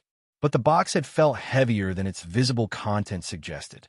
She examined it more carefully one evening, measuring internal dimensions against external ones, finding a discrepancy similar to the cabinet's hidden compartment. The box had a false bottom, expertly crafted, nearly invisible. Claire worked it carefully, sliding the panel aside to reveal a final layer of documentation. Bank records, account statements, transfer receipts spanning 3 decades. Eleanor had been funding the restitution work not just from her inheritance, but from accounts Claire hadn't known existed. Secret holdings, apparently established by Eleanor's mother, passed down with specific instructions about their purpose. The amounts were substantial. Not millions, but hundreds of thousands, carefully managed and slowly depleted as Eleanor paid for research, legal fees, and compensation of families when objects couldn't be physically returned. The final balance, according to statements dated just before Eleanor's death, was $47,000. An account in Claire's name, established years ago, waiting for exactly this purpose. A letter accompanied the bank statements, Eleanor's handwriting shaky but determined. "Claire, if you found this, you're pursuing the work I began. This money is what remains of my mother's bequest, fund she intended for family, but that I redirected toward correction. Use it to continue restitution. Hire proper attorneys, fund research, compensate families when objects are destroyed or impossible to recover.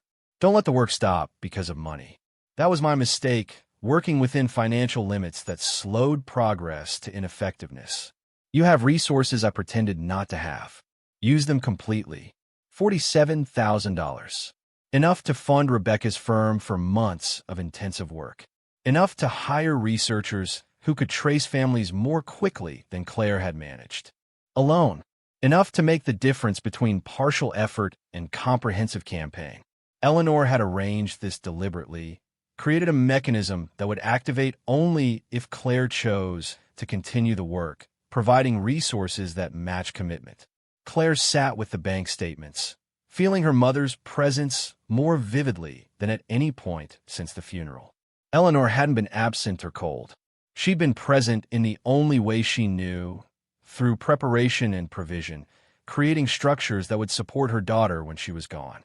The china cabinet itself was the ultimate example, a locked puzzle that revealed itself only to someone willing to search thoroughly, rewarding persistence with resources and clarity.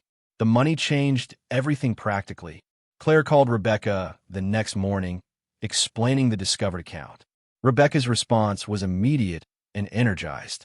"With proper funding, we can expand operations dramatically.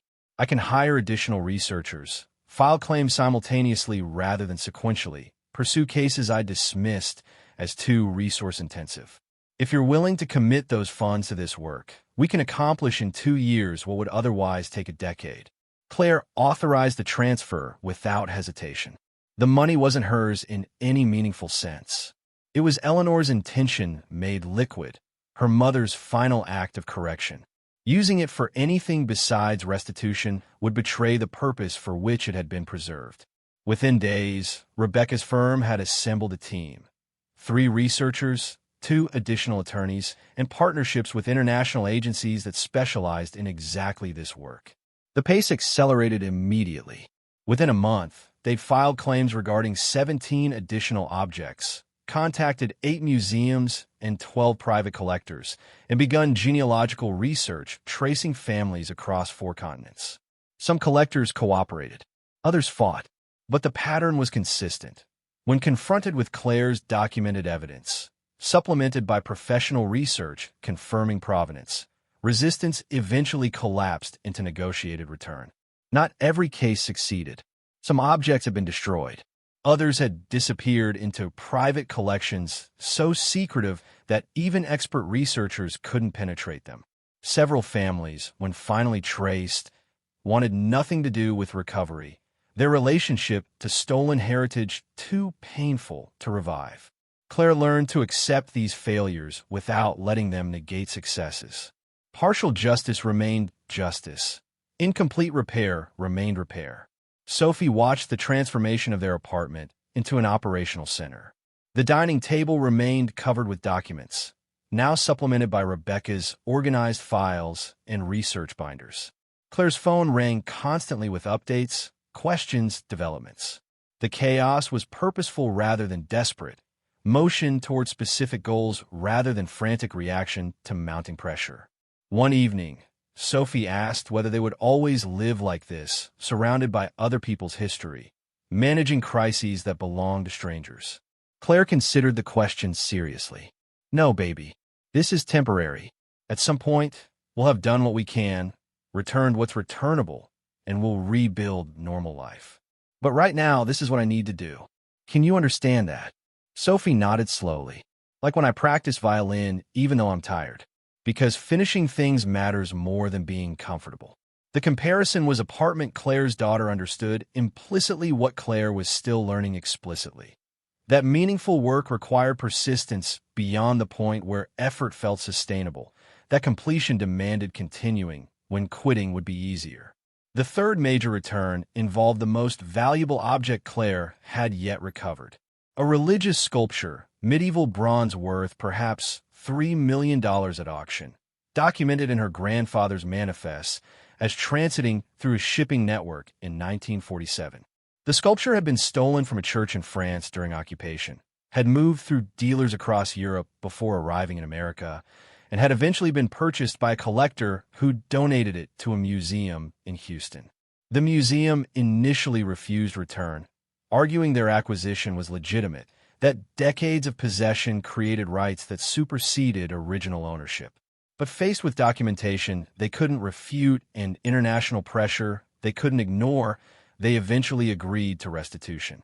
The sculpture returned to France in a ceremony that drew significant media attention, coverage that finally shifted from sensational accusation to substantive documentation of recovery. Claire attended the ceremony in Paris, her first international travel ever.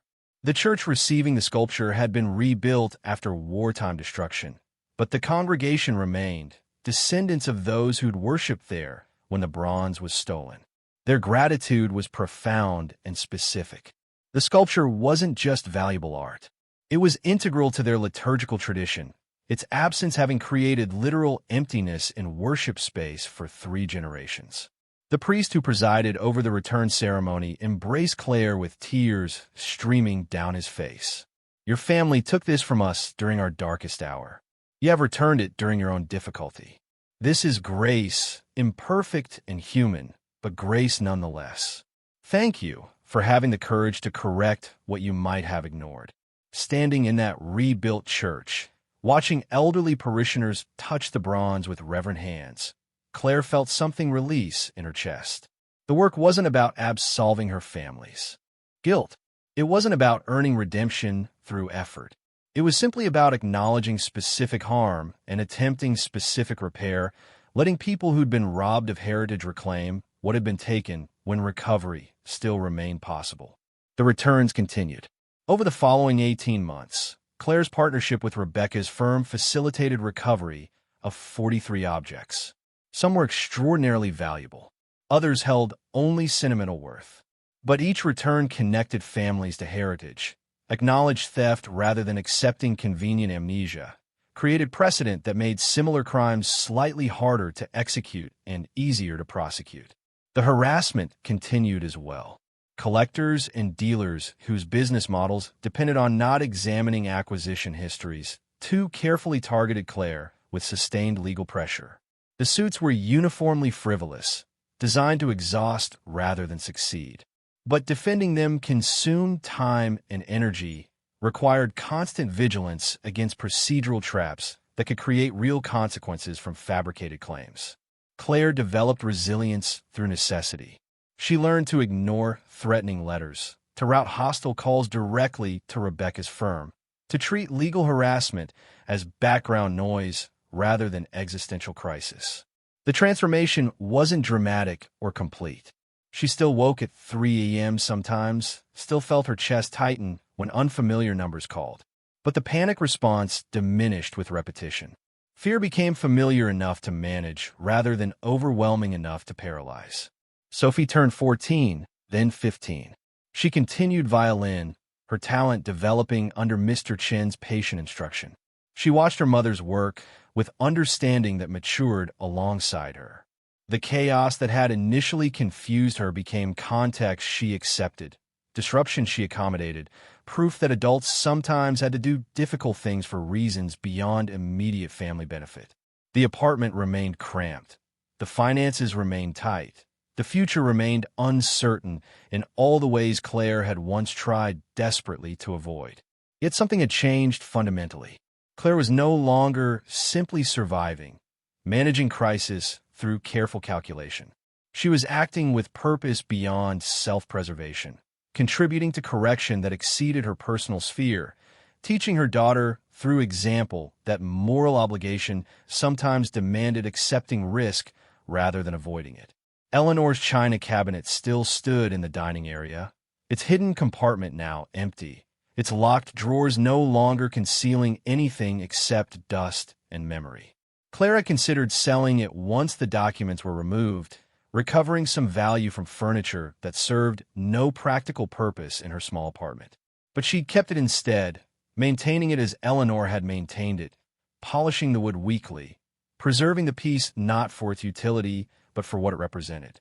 The cabinet was inheritance in its truest sense, not wealth or comfort, but responsibility and choice, the burden of knowing and the opportunity to correct.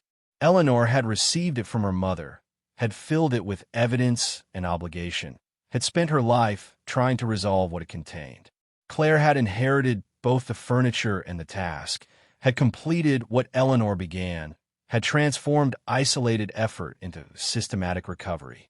And someday, perhaps, Sophie would inherit both the cabinet and the example it represented. Not the specific work of restitution, which would hopefully be completed or at least substantially advanced by then, but the broader lesson about what inheritance truly meant. That families passed down more than genetics and possessions. They passed down choices about how to handle knowledge, how to respond to discovered harm, how to balance self-interest against moral obligation. The work wasn't finished. Hundreds of objects remained documented in the manifests, but not yet recovered. Families remained scattered and unaware that heritage they'd mourned as lost might still be traceable. Institutions remained resistant to examining acquisition histories too closely, preferring convenient ignorance to uncomfortable revelation. But the trajectory was established.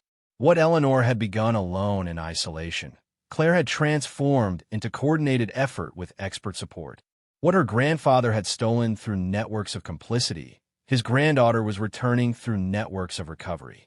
The arc was long, incomplete, imperfect, but it bent, however slowly, toward correction that acknowledged harm rather than accepting it as historical inevitability. The transformation became most visible in unexpected moments. Claire would be processing invoices at her bookkeeping job, routine work that had once consumed her attention completely, and find her mind drifting to families still waiting for objects documented in her grandfather's manifests. Or she'd be helping Sophie with homework, explaining math concepts that had seemed difficult when she'd learned them, and realized that the complexity she'd once avoided now felt manageable, that problems with clear solutions seemed almost simple compared to the moral ambiguity she navigated daily. Rebecca's firm had expanded the restitution project beyond what Claire had initially imagined possible. The team now included researchers in 6 countries, legal experts specializing in everything from international property law to genealogical verification, and partnerships with government agencies that facilitated recovery through official channels rather than purely private negotiation. What had begun as Claire's solitary discovery of her mother's hidden documentation had evolved into a systematic campaign that attracted attention from organizations worldwide. The media coverage shifted as the work progressed. Initial stories had focused on accusation and conflict, emphasizing the drama of stolen art and family shame. But sustained success created different narratives. Journalists began documenting the human impact of return, interviewing families who'd received objects they'd mourned for generations, exploring how cultural heritage connected identity across time and distance. One article in particular, published in a major international magazine, featured photographs of 5 returns Claire had facilitated. The images showed elderly survivors holding religious texts their families had owned for centuries. Grandchildren touching paintings their grandparents had described but never thought they'd see. Museum curators examining artifacts that filled gaps in collections representing communities devastated by war. The article positioned Claire not as crusader or criminal descendant, but as bridge between theft and restoration, someone who'd chosen to finish work her mother had begun despite enormous personal cost. The response was overwhelming. Organizations working in cultural property recovery reached out, requesting consultation about their own cases.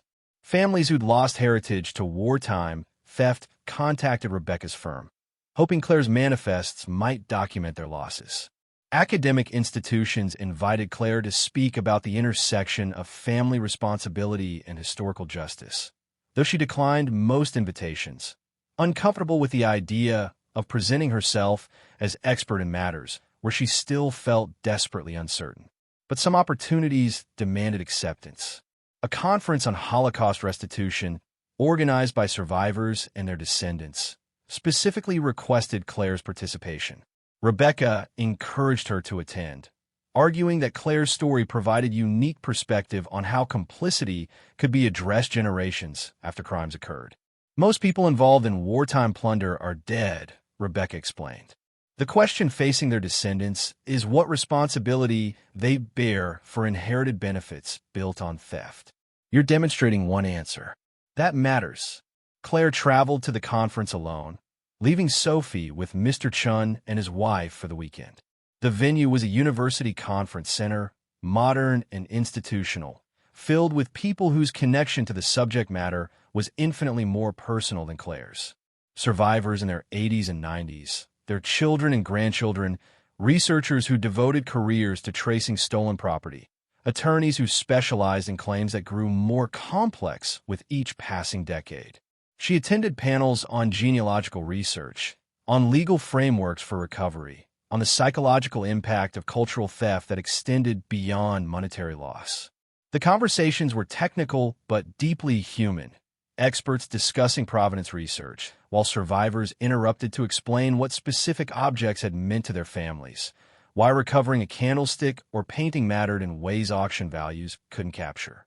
When Claire's turn came to speak, she stood before an audience of perhaps 200 people, feeling entirely inadequate to the moment. She explained simply, without embellishment, how she discovered her mother's documentation, how the china cabinet had revealed not just evidence but obligation, how she'd chosen to pursue restitution despite having no preparation for such work. "I can't claim moral courage," she said, gripping the podium to steady herself. "I'm not brave. I'm just someone who found out her family profited from other people's suffering and decided that knowledge demanded response. My grandfather stole from your families, your communities, your heritage. My mother spent 30 years trying to return what he took, working alone because she was too ashamed or frightened to ask for help. I'm trying to finish what she started, using resources and expertise she didn't have. That's not heroism. It's just basic decency arriving several decades late." The response was immediate and overwhelming. People approached her after the panel, survivors who wanted to thank her, researchers who wanted to coordinate efforts, attorneys who offered assistance with cases Rebecca's firm hadn't yet addressed. An elderly woman, perhaps 90, took Claire's hands with surprising strength and spoke in accented English that retained traces of her European childhood. "My family lost everything in Poland. Not just property, but identity, proof we existed before the war. Your grandfather's manifest documented items that belonged to us. Your researchers found evidence that let my grandchildren understand where they came from. You gave us back history. That is not a small thing. That is everything." The woman's words stayed with Claire through the remainder of the conference and the flight home. She'd been thinking of restitution primarily in terms of legal correction, objects returned to rightful owners through proper channels. But the conference revealed deeper dimensions. Heritage wasn't just about possessions. It was about continuity, about chains of memory that connected generations, about proof that families and communities had existed before violence tried to erase them.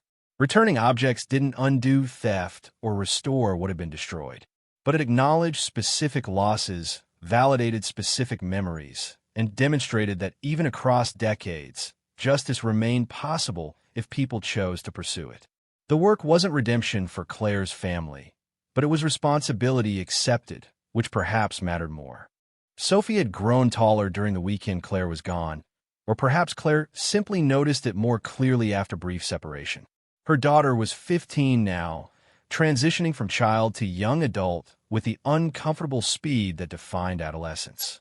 She'd begun asking questions about college, about futures that seemed impossibly distant and immediately pressing simultaneously. The conversations forced Claire to confront realities she'd been avoiding. Finances remained perpetually strained. Claire's bookkeeping work provided basic survival, supplemented by careful management of Eleanor's depleted account. But college would require resources far beyond current capacity. Sophie's talent deserved development at conservatory level, but such programs came with costs that seemed astronomical. The violin recitals had expanded to competitions, Mr. Chun pushing Sophie to audition for opportunities that might lead to scholarships, to futures built on ability rather than economic circumstance. Yet Claire found herself less panicked about these challenges than she would have been 2 years earlier. The restitution work had recalibrated her understanding of what constituted crisis. Compared to facilitating return of objects worth millions to families scattered across continents, figuring out college financing felt merely difficult rather than impossible. Problems had solutions if approached with persistence and willingness to seek help rather than managing alone. Rebecca suggested a practical solution Claire hadn't considered. The work you're doing has significant public interest value.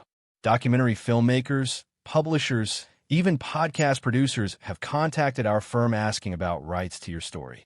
Typically, you'd refuse such requests, maintain privacy, avoid further exposure. But if you're willing to participate, media rights could generate income that funds Sophie's education. The suggestion felt uncomfortably mercenary, profiting from moral action in ways that seemed to undermine its nature. But Rebecca pressed the point. You're not inventing drama for entertainment. You're allowing documentation of legitimate historical recovery. The story matters beyond your personal situation. And if telling it creates resources that benefit your family, that's not corruption. It's practical recognition that moral work doesn't require perpetual self-sacrifice. Claire considered the proposal for weeks, discussing it with Sophie, whose opinion mattered more than anyone else's. Her daughter's response surprised her. "Mom, you've been doing this work for almost 2 years. You've returned millions of dollars worth of stuff to people who needed it, even though our family could have kept it or sold it quietly. If telling people about that helps pay for my college, that doesn't make what you did less important. It just means good things can have practical consequences, not just expensive ones." The logic was sound, delivered with teenage directness that cut through Claire's overthinking. She authorized Rebecca to negotiate with a documentary production company that specialized in cultural heritage stories. The contract was straightforward. They'd film the remaining restitution work, interview families who'd received objects, document the research and legal processes, and create a feature-length film for distribution through streaming platforms. Claire would receive compensation that, while modest by entertainment industry standards, would fund Sophie's college education completely. The filming began in spring, a crew of 4 following Claire and Rebecca's team as they worked through increasingly complex cases. The camera presence was intrusive initially, making Claire hyper-conscious of every statement and gesture. But familiarity bred comfort. The crew was professional and respectful, interested in substance rather than manufactured drama. They filmed research sessions where genealogists traced families through fragmentary records, legal negotiations where collectors tried every possible defense against return, and finally the emotional moments when objects reached families who'd never expected recovery. One sequence, which would later become the documentary's emotional centerpiece, captured the return of a Torah scroll to descendants of a rabbi killed in 1943. The scroll had been documented in Claire's grandfather's manifests, transported from a synagogue in Vienna to American collectors through the same networks that moved paintings and sculptures. Researchers had traced the rabbi's family across 4 continents, finding survivors in Israel, Argentina, and California. The return ceremony happened in Jerusalem, at a synagogue founded by refugees from Vienna after the war. The scroll was ancient, handwritten on parchment, its Hebrew text preserved despite decades of improper storage by people who'd valued it as artifact rather than sacred object. When a scroll was finally presented to the rabbi's great-grandson, himself a rabbi now serving the refugee congregation, the moment transcended simple restitution. The great-grandson held the scroll with trembling hands, reading aloud passages his ancestor had read, his voice breaking with emotion that combined grief and gratitude. The congregation surrounding him wept openly, 3 generations of survivors and descendants recognizing that this object represented not just stolen property, but stolen spiritual continuity, connection to tradition that violence had tried to sever permanently. Claire watched from the periphery, camera crew documenting her reaction alongside the ceremony itself. She felt simultaneously central and irrelevant to the moment. Central because without her grandfather's manifests and her mother's preservation of evidence, this return would have been impossible. Irrelevant because the meaning belonged to the family, to the congregation, to people whose connection to the scroll existed independent of the theft and recovery process. The rabbi approached her after the ceremony, still holding the scroll carefully. "Your family took this from us. You have given it back. But more than that, you have acknowledged that it was wrong to take it, that our loss mattered, that correction was possible if someone chose to pursue it. Most people in your position would have destroyed the evidence, protected the family reputation, kept the benefits of theft. You chose differently. That choice honors my great-grandfather's memory more than the scroll's return, though both mattered deeply." His words articulated something Claire had struggled to express. The work wasn't primarily about objects, though objects were tangible evidence of harm and repair. It was about acknowledgement, about refusing to accept that historical crimes were simply unfortunate events beyond contemporary responsibility. Each return demonstrated that theft could be named, traced, and corrected, that victims' losses mattered enough to pursue recovery, even when pursuit was difficult and incomplete. The filming continued through summer and into fall. The crew documented 12 returns, capturing everything from tense negotiations with resistant collectors to joyful ceremonies where families received heritage they'd mourned as permanently lost. They interviewed Claire extensively, asking questions that forced her to articulate motivations and doubts she typically avoided examining too closely.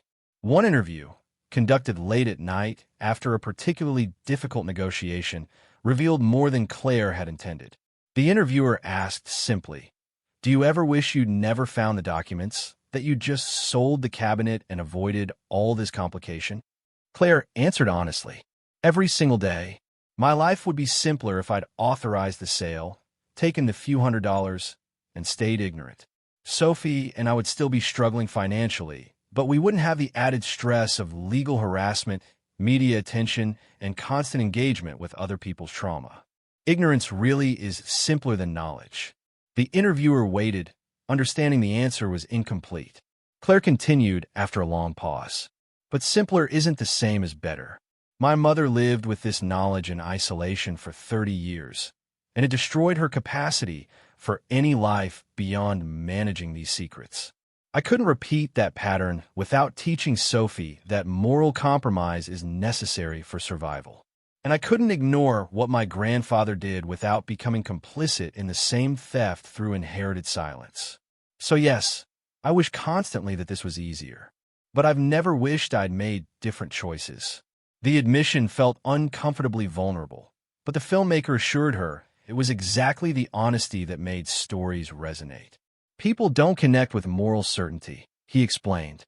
"They connect with struggle, with people who acknowledge difficulty while choosing to act anyway. You're not a saint. You're just someone trying to do right while dealing with all the complications that makes real. That's the story worth telling." Rebecca's firm continued processing cases with remarkable efficiency. The combination of Claire's documented evidence, expert researchers, and legal pressure created momentum that overwhelmed resistance. Collectors who might have fought individual claims found themselves facing coordinated efforts backed by international agencies and government support. Museums that had relied on vague provenance research were forced to acknowledge gaps that Claire's manifests exposed. Not every case succeeded. Some objects have been destroyed deliberately, collectors or dealers eliminating evidence when recovery seemed likely. Others had disappeared into private collections so secretive that even expert investigation couldn't penetrate them. Several families, when finally located, declined involvement, their relationship to stolen heritage too painful or complex to navigate. But the successes mounted steadily. By the end of the second year, Claire's partnership with Rebecca had facilitated return of 87 objects to rightful owners or their descendants. The cumulative value exceeded $20 million, though that monetary figure captured nothing of the actual significance. Each return represented specific families reconnected to heritage, specific communities receiving acknowledgement of specific losses. The financial impact on Claire's life became evident gradually. The documentary paid substantial compensation that funded not only Sophie's college preparation, but also allowed Claire to increase her work hours without constant panic about missed bills. The restitution work itself generated speaking invitations that came with honoraria, modest amounts individually, but meaningful collectively. For the first time since the divorce, Claire could imagine financial stability that extended beyond the current month. Yet the work extracted costs that weren't purely financial. The constant engagement with historical trauma, the regular confrontation with her family's crimes, the persistent legal harassment from collectors unwilling to accept return, all of it accumulated into emotional weight that Claire carried without fully acknowledging. She developed patterns of stress she recognized from watching Eleanor: obsessive checking of email, difficulty sleeping, withdrawal from social engagement that wasn't directly necessary. Sophie noticed before Claire did, approaching her mother one evening with concern that tried to disguise itself as casual observation. "Mom, you're doing the thing where you stare at your laptop without actually seeing it. Mr. Chun says that's dissociation, that people do it when stress becomes too much to process normally." Claire looked up, realizing she'd been staring at her screen for perhaps 20 minutes without registering any information. Sophie was right. The signs were obvious once named. "I'm okay, baby. Just tired. It's been a long week." "It's been a long 2 years," Sophie corrected gently. "And I'm proud of what you're doing, but I'm also worried you're turning into grandma, letting this work consume everything else. You've been to 3 return ceremonies this month. You haven't seen anyone socially in forever. When's the last time you did something just because you wanted to, not because it was related to restitution?" The question landed with uncomfortable accuracy. Claire couldn't remember the last purely recreational activity, the last evening spent on something unrelated to manifests and research and legal strategy. The china cabinet stood in their dining room, still maintained obsessively, still representing obligation that never felt completely fulfilled. She was repeating Eleanor's pattern, perhaps not as severely, but along the same trajectory. "You're right," Claire admitted, closing the laptop. "I need to be more careful about boundaries. This work matters, but shouldn't consume everything. How about we plan something this weekend that has nothing to do with stolen art or legal claims?" "Your choice." Sophie brightened immediately. "Really?" "Because there's a chamber music concert at the university. Mr. Chin's former students are performing. He said we could go if you wanted, but I didn't ask because I thought you'd be too busy with restitution stuff." The fact that her 15-year-old daughter had stopped asking for things, had learned to anticipate rejection based on Claire's constant preoccupation, was shameful revelation. "We're absolutely going. And I'm making a new rule. At least 1 weekend activity per month that's purely for us, not related to my work. You shouldn't have to compete with other people's heritage for your own mother's attention." The concert happened Saturday evening in University Auditorium that reminded Claire of Sophie's first recital years earlier. The performers were young adults, conservatory students playing chamber music with technical precision that suggested serious professional futures. Sophie watched with intense focus, her musicians' understanding letting her appreciate details Claire could only sense rather than analyze. During intermission, Mr. Chin approached them, his presence unexpected but welcome. "I'm glad you came. Sophie has been practicing so intensely lately, I thought she needed reminder that music is also about joy, not only discipline." He paused, then added more quietly, "You both need reminder, I think." That life continues beyond obligations, that rest is not weakness. Claire accepted the gentle reprimand. Mr. Chun had been observing her family for years, had witnessed both Sophie's growth and Claire's increasing preoccupation with restitution. His concern came from genuine care rather than judgment. "You're right. I've been too focused on the work. It's hard to know when to stop when there's always more to do." "There's always more to do," Mr. Chin agreed. "That is true of any meaningful work. The question is not when work finishes, but when you choose to stop so life can continue around the edges. Your mother learned too late to make that choice. Perhaps you can learn earlier." The observation struck Claire with force. She'd been so determined not to repeat Eleanor's isolation that she'd failed to notice how the same work was creating similar patterns. Different in degree, perhaps, but similar in kind. The obsessive documentation, the constant availability to Rebecca's team, the inability to fully disengage from cases even during ostensibly personal time, all of it echoed her mother's relationship with the china cabinet and its hidden contents. The second half of the concert featured a string quartet playing music that required absolute coordination between performers, each musician essential to the collective whole. Claire watched Sophie watch the performance, her daughter's expression revealing understanding beyond technical appreciation. This was the future Sophie wanted, the career she was working toward, partnership with other musicians in creating beauty that required collaboration and individual excellence simultaneously. After the concert, as they walked home through evening streets, Sophie spoke without preamble. "I've been thinking about colleges, specifically conservatory programs where I could study violin seriously. Mr. Chun thinks I'm good enough for competitive programs if I audition well. But that means intensive preparation, probably starting this summer with a pre-conservatory program." Claire's first instinct was panic about costs, about logistics, about the complications such programs would create. But she caught herself recognizing that pattern too. Sophie was 15, approaching futures that demanded serious planning.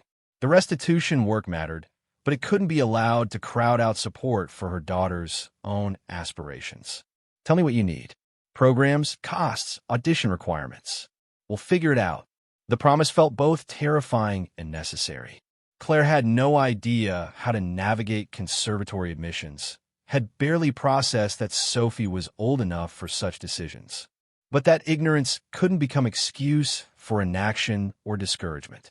Sophie smiled with relief that suggested she'd expected resistance. Mr. Chin said he'd help with audition prep. The documentary money you got would cover summer programs. And some conservatories offer financial aid for students with my test scores. It's possible, just complicated. "Everything worthwhile is complicated," Claire observed, the words emerging with more wisdom than she felt. "We'll manage the complication together." The documentary premiered 6 months later, screening first at a film festival focused on historical justice narratives before being released for streaming distribution. Claire attended the festival premiere reluctantly, uncomfortable with the public nature of the screening. The theater was packed, audience members including restitution professionals, survivors and descendants, and general viewers interested in cultural property issues. Watching her life presented as narrative was profoundly strange. The filmmakers had structured the story chronologically, beginning with Eleanor's funeral and Claire's discovery of the china cabinet, then following the investigation and returns chronologically. They'd interwoven historical footage explaining the context of wartime plunder with contemporary interviews documenting the recovery process. Claire appeared throughout, sometimes explaining research or legal strategy, other times simply reacting to moments of return as families received objects they'd lost. The editing was careful and respectful, avoiding sensationalism while creating an emotional arc that honored both the gravity of theft and the significance of restoration. The Torah scroll sequence, which Claire had known would be central, was handled with particular care.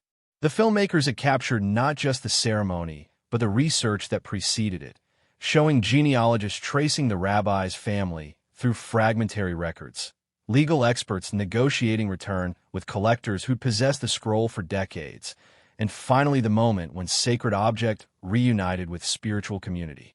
The audience's response was visceral.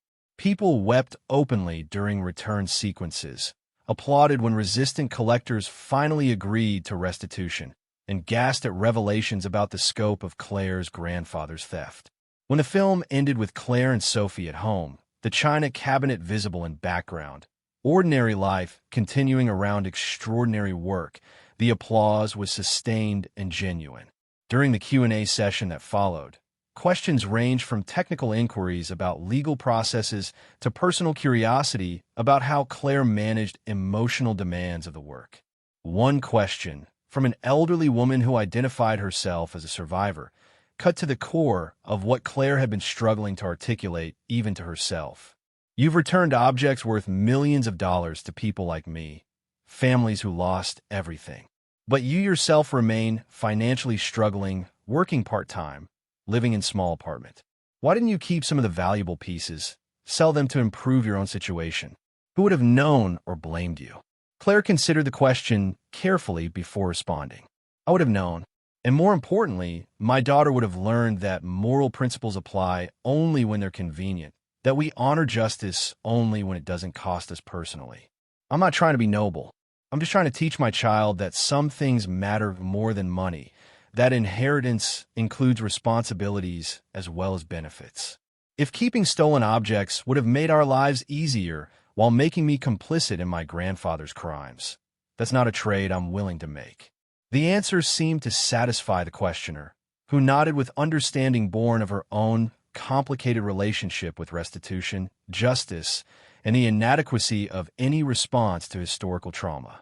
The Q&A continued for another hour, Claire fielding questions with increasing comfort, recognizing that the documentary had successfully translated her experience into terms that resonated beyond her specific circumstances. The film's release generated renewed media attention, but with different character than earlier coverage. This wasn't scandal or accusation, but documentation of systematic recovery. Review praised the film's restraint and depth, its refusal to simplify complex moral terrain into easy narratives of villains and heroes. Several organizations working in cultural property recovery credited the documentary with increasing public awareness and support for restitution efforts. More practically, the film's success created opportunities Claire hadn't anticipated. Universities invited her to guest lecture on family responsibility for historical crimes. Museums requested her consultation on provenance research methods. A publisher approached about a book documenting the complete restitution process, from discovery through return.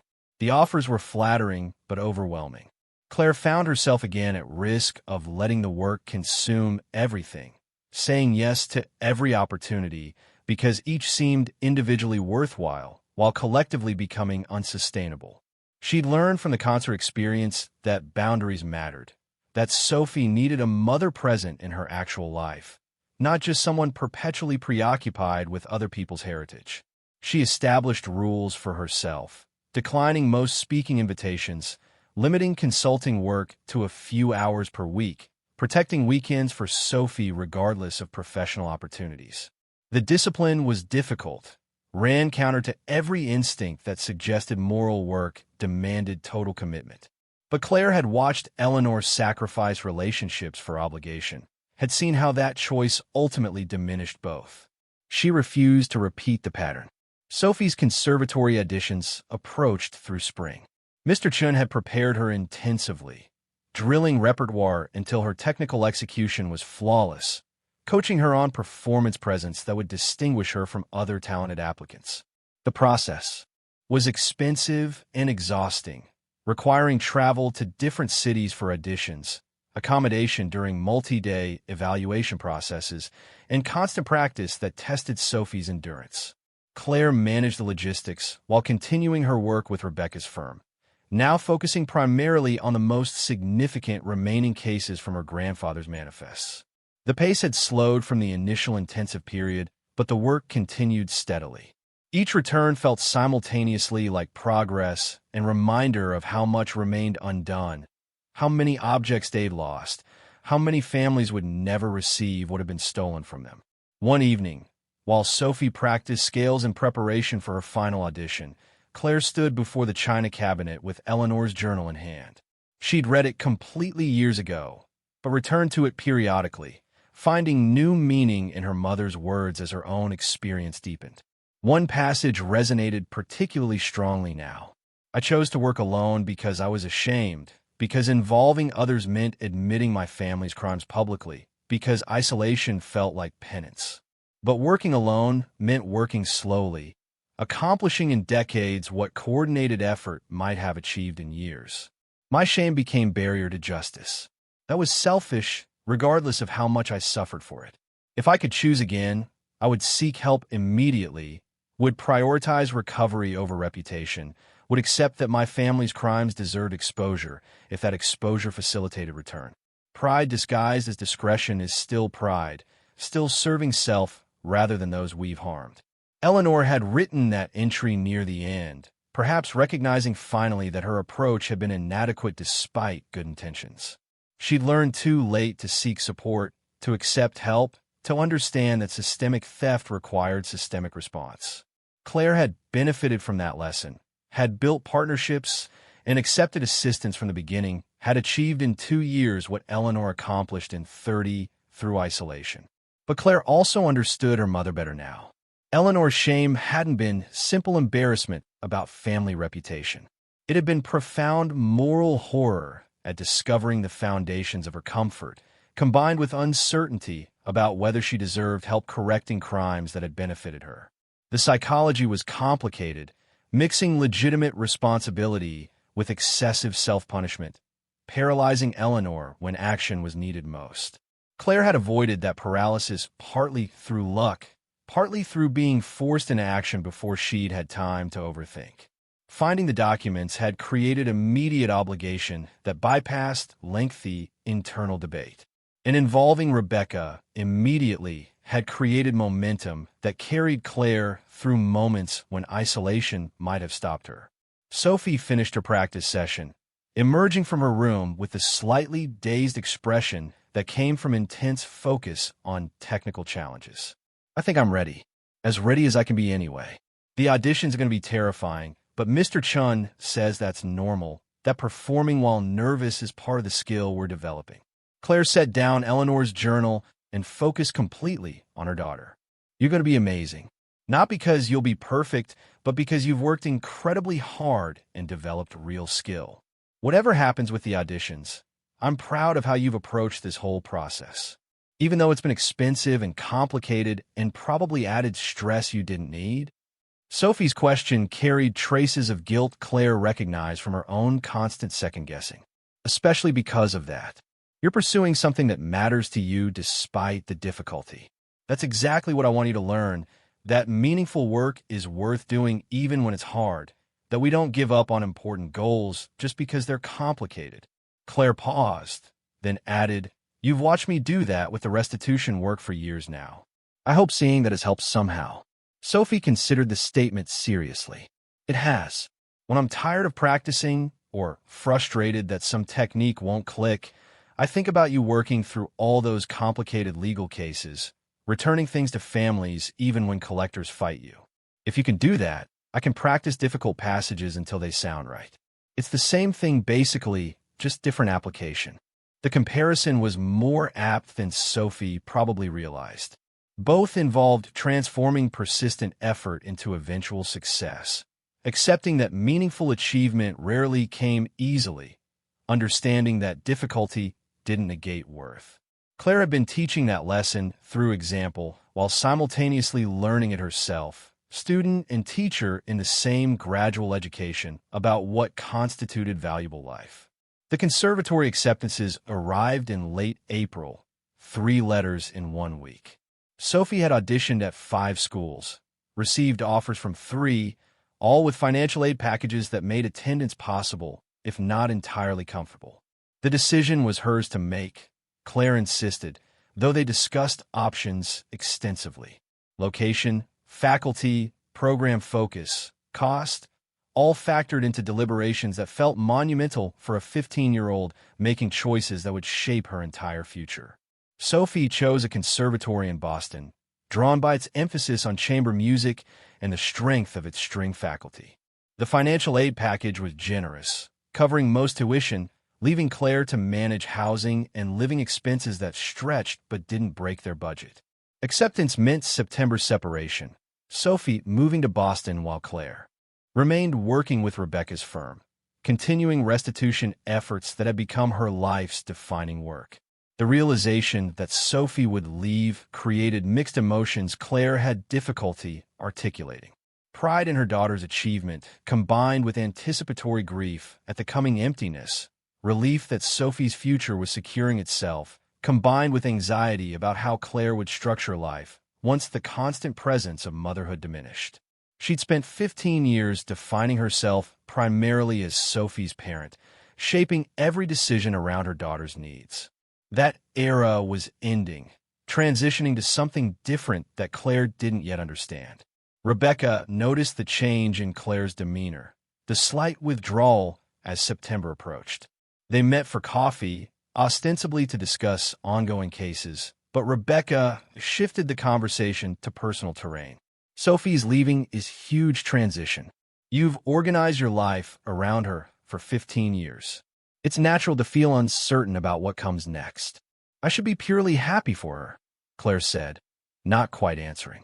She's achieved something amazing, earned admission to competitive programs through talent and work. That's everything I wanted for her. And you are happy for her, Rebecca observed. But you're also recognizing that your life is changing in ways you didn't fully prepare for. The restitution work will continue, but it won't fill the space Sophie's absence creates. You'll need to figure out what else matters beyond the professional mission we've been focused on. The observation was uncomfortably accurate. Claire had been so consumed with restitution work and supporting Sophie's preparation that she'd neglected developing life beyond those two focuses. She had no close friendships, no romantic relationship, no hobbies or interests that existed independent of obligation and responsibility. At 43, she faced the prospect of living alone in an apartment dominated by a china cabinet full of history, continuing work that mattered but didn't constitute complete existence. What did you do when your kids left? Claire asked, knowing Rebecca had raised 2 children while building her law practice. I panicked initially, Rebecca admitted with a wry smile. Then I joined a hiking group, started taking piano lessons I'd always wanted, began cooking elaborate meals just because I enjoyed the process.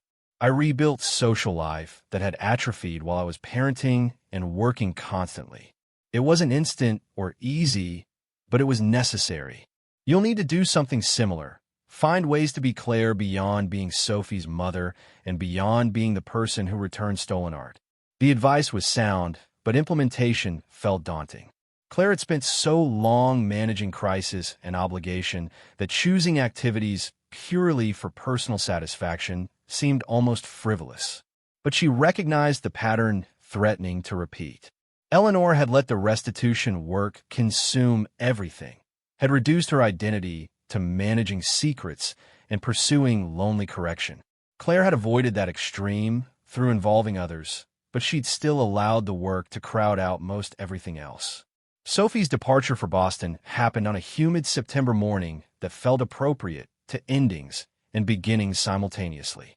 Claire helped her daughter load belongings into Mr. Chen's truck, having accepted his generous offer to drive them rather than managing public transportation with Sophie's violin and accumulated possessions. The apartment felt immediately emptier. Even before they left, space already asserting itself in ways it hadn't when Sophie's presence filled it. The drive to Boston took 6 hours through familiar territory that had featured in so many of Claire's restitution trips. They passed the museum that had returned the first painting, the law offices where Rebecca had first agreed to take Claire's case, the university where the conference on Holocaust restitution had shifted Claire's understanding of what her work meant beyond legal abstractions. Sophie watched the landscape with a mix of excitement and apprehension that mirrored Claire's own emotional state. They spoke little during the drive, conversation unnecessary when both were processing transitions too large for easy articulation.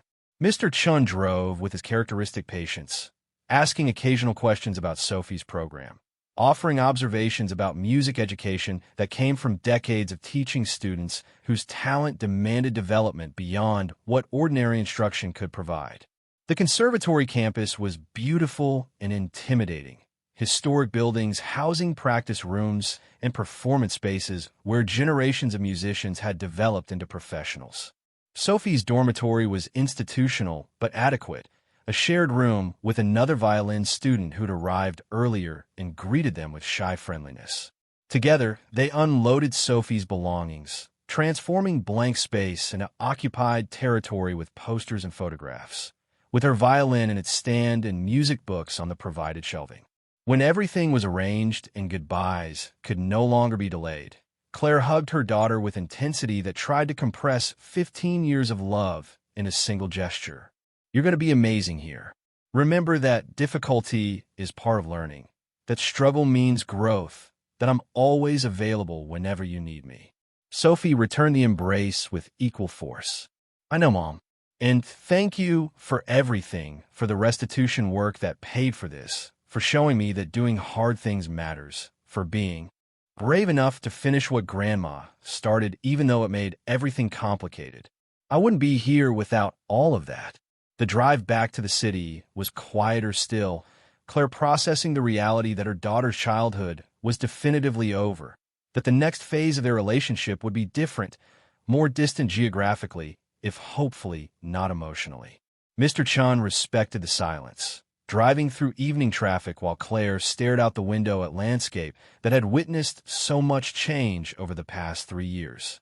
When they finally reached Claire's building, Mr. Chin helped her unload the few items they'd brought back, then paused before leaving. You have done remarkable work, both with Sophie and with the restitution. Eleanor would be proud, I think, of how you completed what she began. But now you must remember to live for yourself also, not only for obligations inherited or chosen. That is a lesson Eleanor never learned. Perhaps you can. The apartment felt cavernous without Sophie's presence. Claire stood in the dining room, staring at the china cabinet that had started everything, Eleanor's furniture that had revealed secrets and obligations that transformed Claire's life completely. The manifests were long since removed, transferred to Rebecca's firm for continued casework. The locked drawers held nothing now except dust and memories of discovery. But the cabinet itself remained, maintained obsessively as Eleanor had maintained it, polished weekly though practical reasons suggested selling it to recover space and small amount of value. Claire understood now why she kept it despite the impracticality. The cabinet was inheritance in its truest sense, not wealth or comfort, but responsibility accepted and obligation fulfilled. It represented 3 generations of women making choices about how to handle knowledge, how to respond to discovered harm, how to balance personal need against moral requirement. Eleanor had discovered crimes and worked alone in isolation trying to correct them. Claire had continued that work with expert support, achieving in years what Eleanor managed in decades. And someday, perhaps, Sophie would inherit both the cabinet and the example it represented, not specific restitution work, but the broader lesson about what inheritance truly meant. That families passed down more than possessions. They passed down choices about how to handle difficult knowledge, how to respond when comfort came from others' suffering, how to pursue correction even when correction was incomplete and costly. The work wasn't finished. Hundreds of objects remained documented in the manifests, but not yet recovered. Families remained scattered and unaware that heritage they'd mourned as lost might still be traceable. Institutions remained resistant to examining acquisition histories that might reveal inconvenient truths. The scope exceeded any individual's capacity for complete correction. But the trajectory was established. What had begun with one woman's isolated effort had expanded into coordinated international campaign. What Claire's grandfather had stolen through networks of complicity, his granddaughter was returning through networks of recovery. The arc was long, incomplete, imperfect, but it bent, however slowly, toward acknowledgement of harm rather than acceptance of theft as historical inevitability. Claire made coffee in a kitchen that felt too quiet, opened her laptop at a dining table no longer crowded with Sophie's homework, reviewed messages from Rebecca about upcoming cases requiring attention. The restitution work continued. It would always continue, would never fully complete, would always offer opportunities for further effort if Claire chose to pursue them. But Mr. Chen's advice echoed as she worked through the evening. She needed to rebuild life that existed beyond obligation, needed to develop interests and relationships that weren't purely professional or parental. The documentary's success had created financial stability she'd never expected. Sophie's conservatory placement meant the intensive phase of parenting was past. For the first time in her adult life, Claire had resources and time that belonged to her rather than to crisis management or obligation fulfillment. The choice was what to do with that freedom, how to construct life that honored the lessons learned through restitution work while not being consumed by it. Eleanor had failed that balance, had let obligation crowd out everything else until nothing remained except lonely pursuit of inadequate correction. Claire had tools and support Eleanor lacked, but she also needed to make different choices about boundaries and priorities. She thought about the hiking group Rebecca had mentioned, about piano lessons or book clubs, about activities that existed purely for personal satisfaction rather than moral necessity. The ideas felt simultaneously frivolous and essential, unnecessary luxuries, and vital components of sustainable existence. Perhaps both were true. Perhaps meaningful life required balancing obligation with recreation, moral work with personal joy, correction of inherited harm with cultivation of present well-being. The china cabinet stood in its corner, silent and imposing, witness to 3 generations of choices about responsibility and sacrifice. Eleanor had chosen isolation. Claire had chosen partnership. And the work they'd begun together across decades in silence would continue in forms they couldn't control, carried forward by people who'd learned from their example that historical crimes demanded contemporary response. That inheritance included obligation as well as benefit. That courage sometimes meant choosing exposure over comfort, even when exposure was difficult and costly.